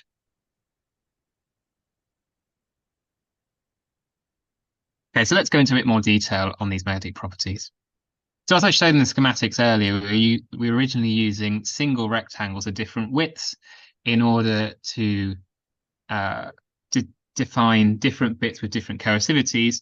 That did give some issues. The narrowest rectangles gave very small signals on the TMR measurement, and they were therefore hard to read out. So you'd see the very wide bits very well and then not see the narrow ones so well at all. And individual rectangles give multi-domain states, and that made it difficult to write reliably to them. And so then this new design was developed, which is the composite element, which is arrays of narrow rectangles in order to kind of correct for these issues. So this schematic here shows how that changes things. Previously we had a single element and we had a multi-domain state, and our magnetization might point in various different directions for these different magnetic domains. For these composite elements with an element of dipolar interactions between them, we see a much more consistent magnetization behavior kind of directly along the length of the element. So another schematic up here showing the design of a potential barcode itself. You would have one bit here of a width 3.2 microns, and your next bit down would be two rectangles, each 1.6, and the next one could be four that are 800. So therefore the total magnetic area, surface area of each is the same, giving you the same readout in the TMR sensor. But you still have this effect of being able to narrow magnetic elements and give this difference in coercivity. So here is some kind of terminology that we're going to talk about a bit in the rest of the talk. Obviously, there's a dipolar interactions between neighboring elements.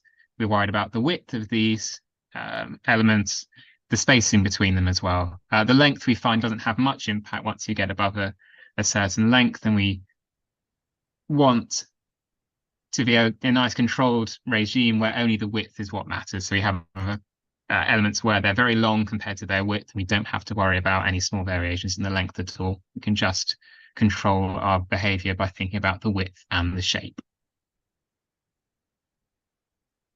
So this is kind of side-on view of how one of these microcarriers might look when we're making it. We would start with the silicon substrate, have an aluminium release layer that we could dissolve away when we finish making them.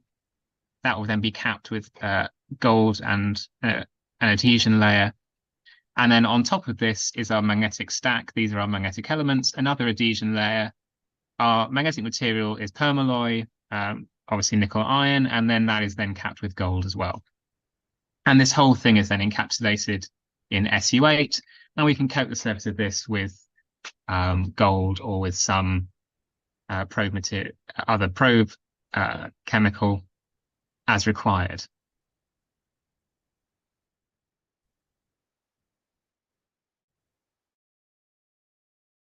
Tanga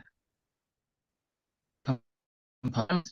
We can see here we have a 32-bit structure, so 32 different widths and arrays here. So from our widest, which is 3.2 microns, one element down to our narrowest, which is 32 elements of width 100 nanometers. And you can see in the second SEM, we have a reasonable consistency along the length here of the width. It doesn't vary too much, and quite a good precision as well in terms of actually getting quite close to this 100 nanometers that we're aiming for. I should also mention we're going to talk a bit about pointed magnetic elements as well. We found that we could improve our results by introducing terminating points to our magnetic rectangles, and so these end up looking like this. So they are rectangular along most of the length, and we just have a little triangle basically at the end.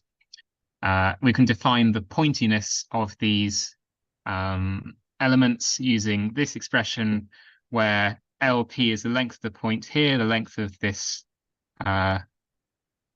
terminating triangle, and W is the width of the element. So most of the results I think I'm going to show have a pointiness of 2, and that tends to give you a nice balance in the magnetic properties. So we're using MOC to measure the coercivities. We're going to use MOC in a longitudinal configuration, using this MOC magnetometer, lasers coming in here, reflecting off the sample, which will end up being placed here, and coming into the photodetector here. And we can apply a field in this direction in order to measure the field in which we are changing the direction of the magnetization. So here is probably the main result of our recent work, and that is looking at the difference between the rectangular elements and those pointed elements I showed a couple of slides back. Our rectangular elements here are shown in blue, the blue hexagons, and our elements terminated with the points, the pointy elements, are shown here as black squares. So we note that consistently for the same widths, our pointed elements have a higher coercivity. That's not surprising. But also of note is this area here, in particular for the rectangular elements, where we get to a strip width of about 200 nanometers.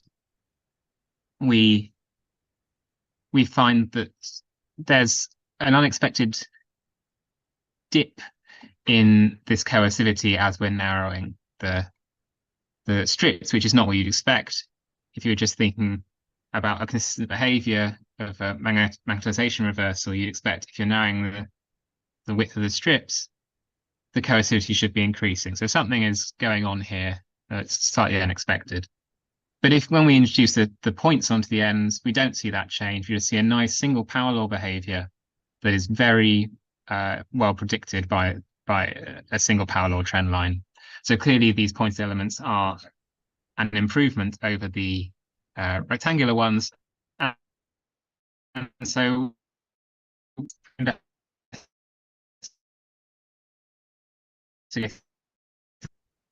we configure in these elements to give it what's going. There is the rectangular structure at remanence. So this is showing you the magnetization along the X direction, ties along the, and so along the main body we don't see much signal because it's magnetized in the Y direction. We don't therefore see any signal, and at the end we get a strong magnetization here to the right with a little bit to the left below it. This structure at the end could equally point the other way. It's just kind of random which way it ends up, or rather than being random, will depend upon small changes in the magnetizing field as you're magnetizing it, and then as it is relaxing back into remanence again. And so this is a single element of width 3.2 microns. If we look down here at 3 elements, each of a width just above a micron. This is a vector map, so the little arrows, which hopefully you can see, are showing the direction of the magnetization at each point. So we have the magnetization at remanence along the main length of the strip very consistently along the length, which is what we're looking for in these composite element structures. It's single domain along the whole length. And then when we get to the end, we see this rotation into the perpendicular direction. And so this structure is going to have an impact on how the magnetization reversal behavior progresses. So here's a simulation so that we can look at smaller structures in a bit more detail. They're all consistent with our experimental results. As we increase the field towards the coercive field, we see these structures change slightly and kind of pull out away from the end and into the main body a little more. This behavior looks kind of similar across all widths, so that's not really telling us much. But actually, if you look in a bit more detail, you can start to see a little more what's going on, particularly in the top left corner, which is a very subtle change.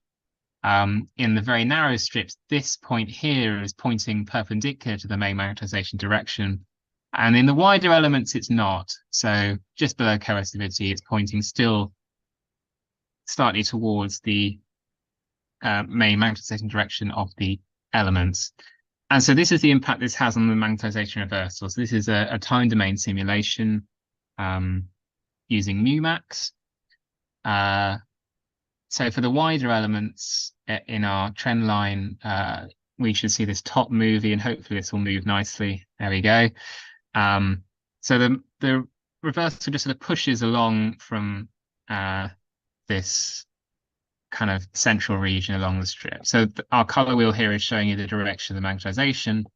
So initially we're magnetized to the left and we're reversing towards magnetization to the right. So this domain structure just sort of pushing along. Then in the narrow elements, we see quite a different behavior, and watch what's happening in the bottom left corner here as we start this. So instead of pushing out from the middle, now the magnetization reversal kind of jumps out from this corner, which I pointed out in the previous slide, and has this much more chaotic behavior. And so this is a completely different mechanism of magnetization reversal. And we postulate that this is therefore responsible for that dip we saw in that earlier slide in the relationship between element width, in this slide, element width and coercivity. So that's the what's responsible for this effect here. Okay, if we then go back to thinking about the pointed elements, well, how is that different? Why do we see a single parallel behavior there instead of this change around 200 nanometers that we're seeing for the rectangular elements? And again, we can look at the magnetization configuration at a field that's just below the coercive field to maybe give us a clue. But in this case, everything looks very similar between the two, and there's no kind of noticeable difference. We see a bit more rotation maybe towards the Y direction in the wider elements, but there's no big difference that's going to show us any change, and that's what we expect because we have a single parallel behavior. And so we can do a similar movie again to look at our dynamics in this magnetization reversal. Again, note the color wheel. So we're initially now magnetized to the right, and we are applying a field that's going to change our magnetization reversal. It's going to change our magnetization direction to the left. And this is going from a field that's just below the coercive field to just above. And so if I play this out, we can spot what's happening. It's just sort of expanding out in each case from this central area where the magnetization has changed direction. So I'll try and play that again. So it's just pulling out from that area. There's nothing kind of jumping in from the corner as there was in the narrow rectangular case, even though we're now below this 200 nanometer point. So therefore we get this single parallel behavior instead of this change we saw. Briefly then talk about the alignment of these domains at the end. I said the direction this end points in the rectangular case is kind of random and that has an impact on what you see in your hysteresis loop. So again, simulator results from MUMAX here. If these domains end up pointing in different directions, i.e. some in positive X, some in negative X, that gives you steps in your hysteresis upon magnetization reversal, which is obviously not ideal behavior. It's going to give you a change potentially in your effective coercive field for these structures. So another reason here why the pointed elements might be better. Those pointed elements have an opportunity to do this. In the pointed case, we just have a remnant state where we just get a rotation towards the pointed direction of the magnetization in this end region. We don't get this total perpendicular alignment. And we see that this is an issue that happens in our experimental samples as well. We just feel it's here what would happen to the direction of our states at the ends, and they seem to change randomly, basically in direction. Unless you're applying a canted field when you're doing this, you're going to have quite inconsistent behaviors with these rectangular structures. Okay, so that's quite a lot of magnetism. So where do we go next with these barcode devices? So I didn't talk really at all about the separation of these elements in the composite elements, and that could give maybe some fine control over these magnetic properties, and that's something we might look into further. We need to finalize then a design for something that could be read in flow consistently with this TMR sensor, whilst also having enough bits to carry all the information we want to carry. And then we need to think more about the chemical test for the surface. Longer term, we want to actually put it all together and use these barcodes for a chemical. And for multiple chemical tests, test more than one for more than one contaminant at once. So in conclusion then, I've presented a versatile non-volatile magnetic memory that in its current state we think could store a 12-bit binary code.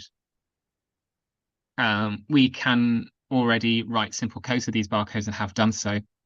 And using X and CDP measurements and simulations from MUMAX, we have understood how the magnetization lines itself at remnants and during the magnetization reversal process, and how that impacts our magnetic behavior when we're writing binary codes.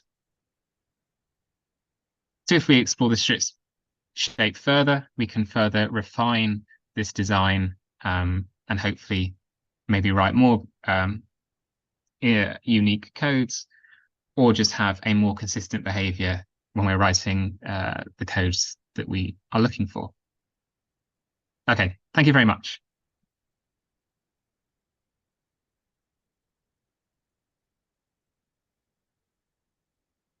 Thank you, Beton, for your talk. Now we move on with the questions. Any question for Peter Newton?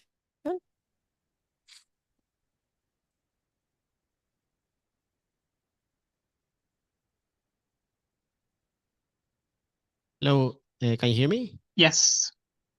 Hi, Peter. I was wondering, because that's not a technique I'm familiar with, but when you will have a pollutant like let's say silver mercury, for example, how do you make it stick to these bars? I mean, how do you select the pollutants? Because that was not displayed at the beginning. Sure. Yes, if I go to this slide, maybe. So it's about finding chemical tests that are selective for the individual elements you're concerned about, I think, probably. Mercury chose because there was some understanding that it's not too difficult to be able to develop a test that's selective for mercury and not for other, and doesn't give false positives for other elements. But yes, in order to investigate for more different things, more complicated chemistry is required. So the key things are finding a chemical, or in this case, it's a DNA-based system that is very selective for the thing you're looking for, and that you can stick to your surface of the barcode in order to be able to actually use it for the test. So you basically define the dimension of the nanobar depending on the size of the molecule. That was not clear. Right. So there's two different things going on here. There's so all of these. Let me go back to this slide. All of these molecules. Sorry. All of these barcodes are the same size and shape themselves. They're kind of oblong. The magnetic part, which I thought mostly is all encapsulated inside it. So all of these would be identical. You would coat them with individually with different chemical tests, and then what would tell you that what test surface is what code you would write into the memory encapsulated inside them. So you would have a binary code encapsulated inside that corresponds to your chemical test that you've put on surface. Okay, thank you very much.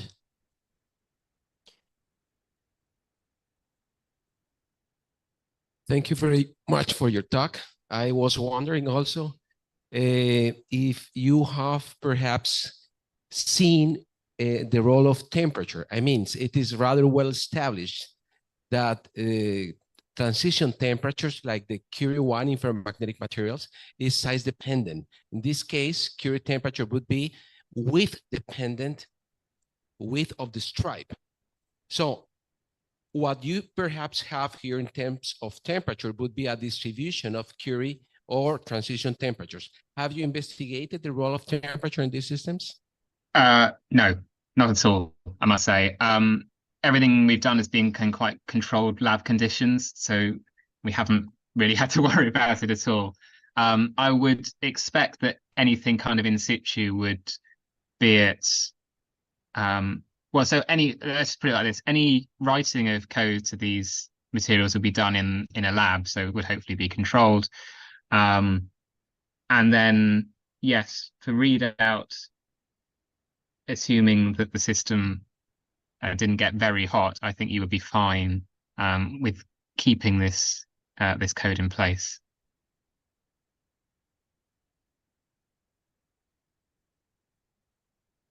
Any other questions? Anyone? No? Thank you, Peter Newton, for your talk. Thank you. No.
Okay, so here we are.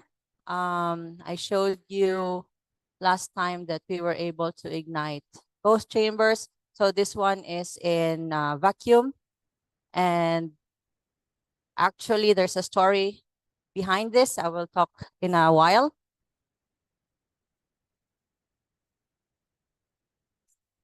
And this one is when we ignite the atmospheric plasma.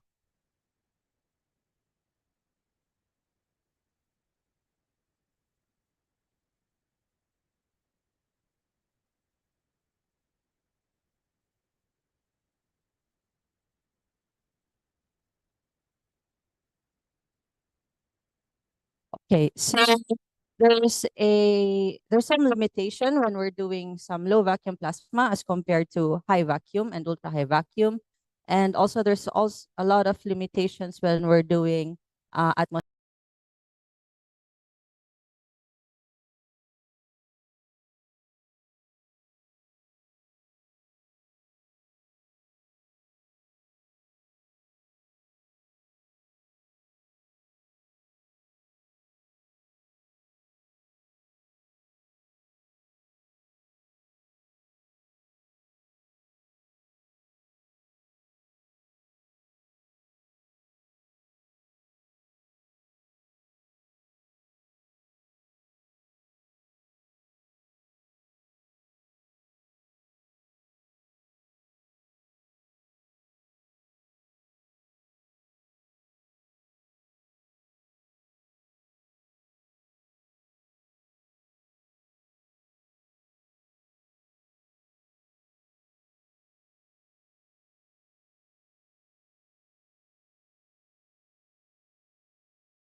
We were just choosing the best parameters. This is our untreated rice with the same time where we have grown them.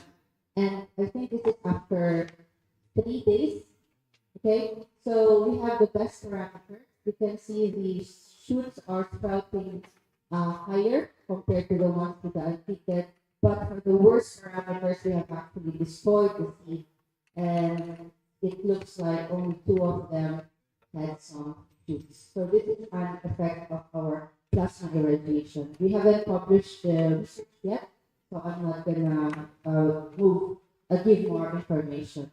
So in conclusion, the rice variety parameter was the strongest in terms of effect of the germination speed after plasma treatment. So we checked for the distance, we checked for the exposure time, but it was mostly the rice variety because our rice have different thicknesses in their protection, for example.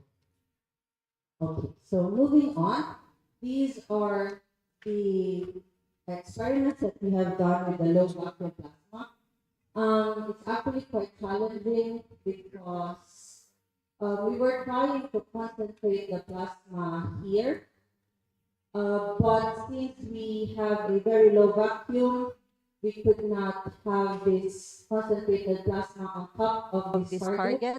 It's actually creating arcing besides this this mechanism, and with this type of plasma we could not really get any good deposition. After thinking for some time, how are we going to improve this system? How can we make it better? My student, he's actually the one who came up with the idea of making the chamber smaller and also ordering a stronger roughing pump. I'll try to play this video if I can.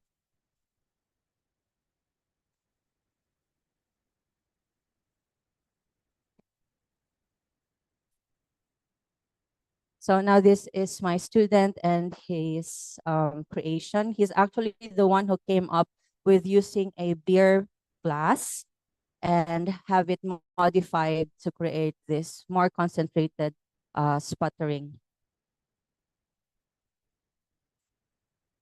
So I just want to remind you that he is an undergraduate student in the Philippines, and ingenuity can go a long way, even if we have limited resources. So the next time you take a beer glass, you can think of plasma in a bottle or plasma in a beer glass.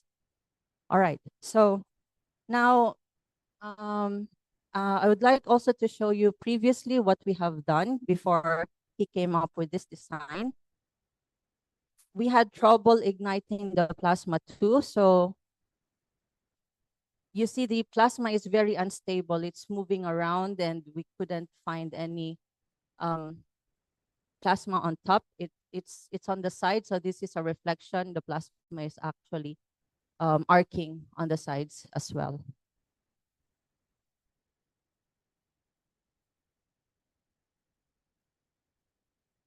So these are some of our failed experiments. I'm not going to show more, but this is the best one that we have done. Okay, so it comes with problems, this beer glass. If we cannot use oxygen because oxygen is a burning gas and it heats up our chamber, that is why we have seen these cracks. So in our experiments, we decided, okay, we're not going to use oxygen anymore. We're just going to use argon. We have tried these samples, putting them on the side, tried to see if we can get some deposits, but it was difficult. These are acrylic samples. So we came up with a new design where the sample is facing directly the target. And instead of just polymer, we also tried to use glass. So Professor Maro was asking earlier if we can make mirrors. So these are just the initial experiments. So I hope in the future we can do better. And these are the samples that we were able to make. We tried to do some bacterial testing. Unfortunately, they didn't kill bacteria at all. But we did have some characterization experiments. I brought the samples in Uppsala. We did some XRD, and this is the signal using the acrylic substrate. And this one is the one with a copper deposit. And we compared it with the Raman results. This is for the samples without copper deposit. It's just acrylic. So we can see this Raman signal, but with copper deposited on top, it was just showing this flat signal. So we have used the machine now to train the next generation of students. So these are now the second batch of students. They are graduating next year. The guy you saw earlier, he's actually finished his defense earlier this year. Their results were used were presented in a local conference in depositing vanadium, tantalum, and niobium. I decided to take her in as my thesis student, and the rest of them were actually doing this research as part of their advanced laboratory course. To check if we have thin films, we only use the qualitative analysis using water contact angle measurement. We tried doing some advanced measurement like XRD and Raman and AFM, and also superconductivity measurements. However, the films were too small, so I prefer not to show them to you today, but hopefully in the future, we will be able to deposit thicker films of vanadium, niobium, and tantalum. So before I end my talk, I would like everyone to have a thought experiment. So this is our plasma without magnetic field. And how do you think it looks like with the magnetic field? So I'll just give you maybe a couple of seconds to think about it and imagine if we put a magnet at the bottom, how do you think the plasma looks like? Okay, so have you had enough time to imagine? So this is how our plasma is with the magnetic field.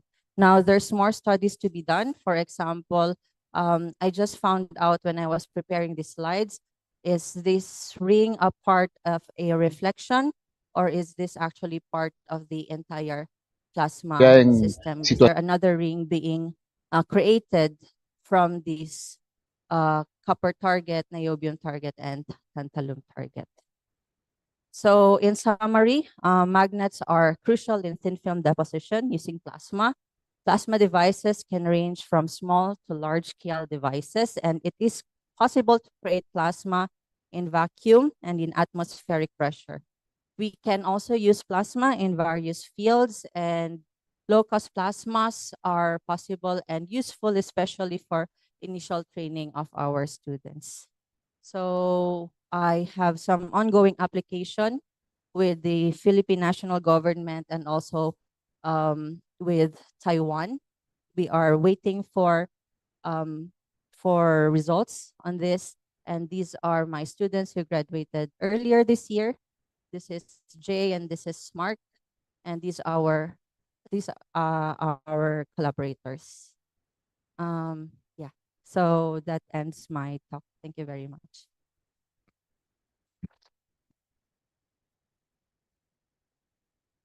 One more thing to note, again, the graduating batch is 50-50. We have 6 girls and 6 boys in the picture. Thank you.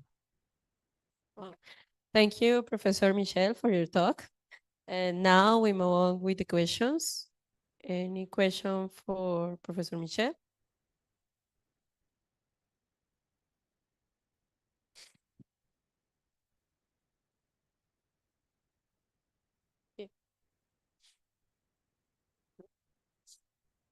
Hello. Yeah.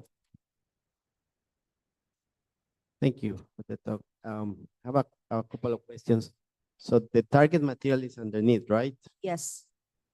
You mentioned that with oxygen, you crack the chamber, Yes. the beer glass. Yes. Why did you say that? What was the reason? Oxygen is hot. It's a burning gas. That's why it cracked. Okay, that means that you have, okay, so you get this glass also become opaque? Yes, this one. Yeah. Okay, and when you use argon, you fix the problem? We only use argon for depositing this one. Okay, so you don't know if it's going to improve the cracking? The cracking was gone after we used just argon and not with a mix of oxygen and argon. Okay, because also you have a thermal gradient, and that Yes. means that you have to use quarks. Quartz. Aha, Yeah, okay. Quarks, glass. I think, Quartz glass. yes, we broke the chamber glass. So I prefer that we change to metal, maybe aluminum in the Okay. future. Yeah, So this will that should prevent. work. Yep. Okay, and these circles that you were showing are due to Lorentz force? This I'm not sure yet. I think so because you have magnetic fields. Yes, you there's have a magnetic electric. field at the bottom. And you have Lorentz force, and then you create these circles of charges moving around. Okay. So then that's why you have. So it's real. But Okay. Thank you for that. Yes. Welcome. Any other questions? Here.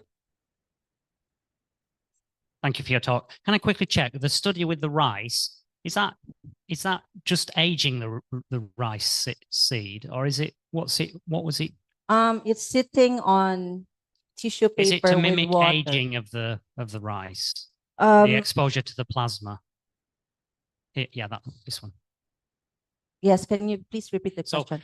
I want, you may have already said it and I missed it. What was the plasma doing to the rice?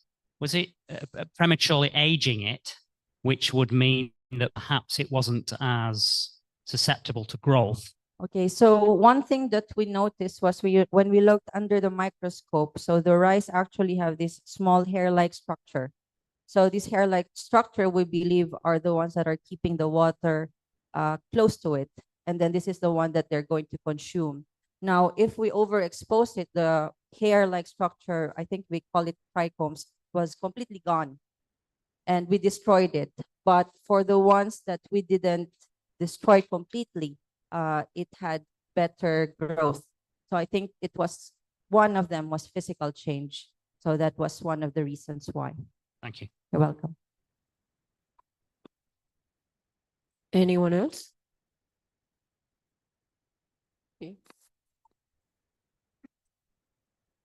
Thank you for your talk. I have one question about you mentioned it before when we were in the break about the pressure. Yes. Yes, your chambers are which Yes. So pumps you use as well. I'll just move on to the very first part of the slide or the presentation.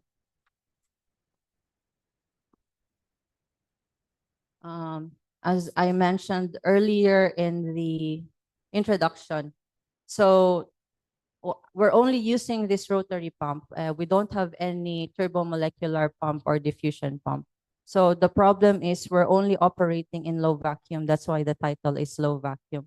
And without the turbomolecular pump or the diffusion pump, we can only reach these pressures.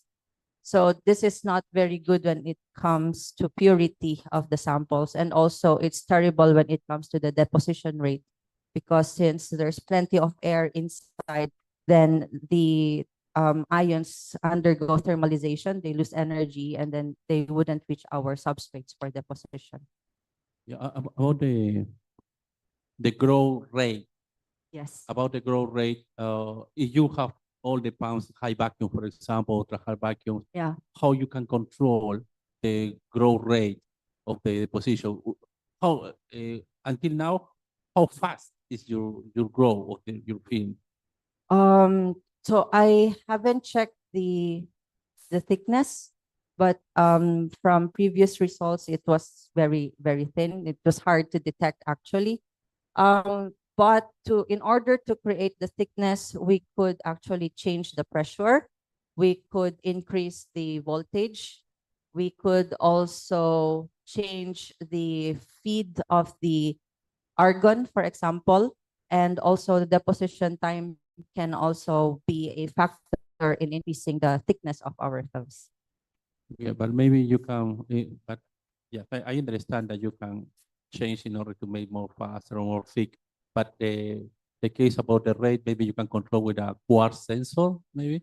Yeah, the quartz sensor is there to monitor the rate. It cannot be controlled. It can. Have you installed a quartz sensor or not yet? No, we haven't done any quartz sensor. Yeah, I think that Maria Lisa has more questions. Maria Lisa Salon has more questions about potatoes. I don't know. For Don Michel.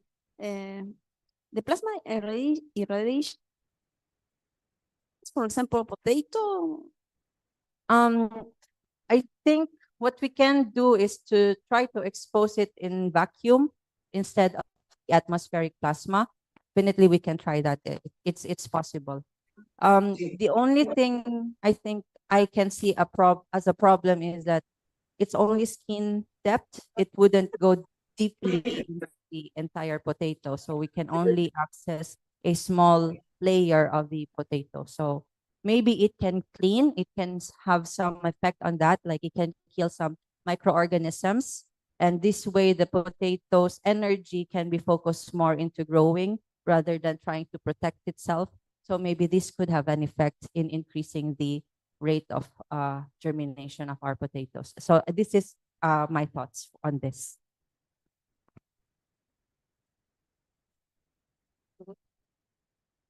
Any other questions?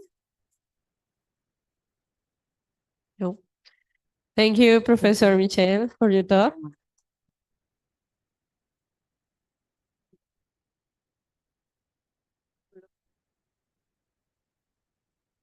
Okay, we have a recession now for the break until 2 p.m. for the next talk speaker. Okay, see you at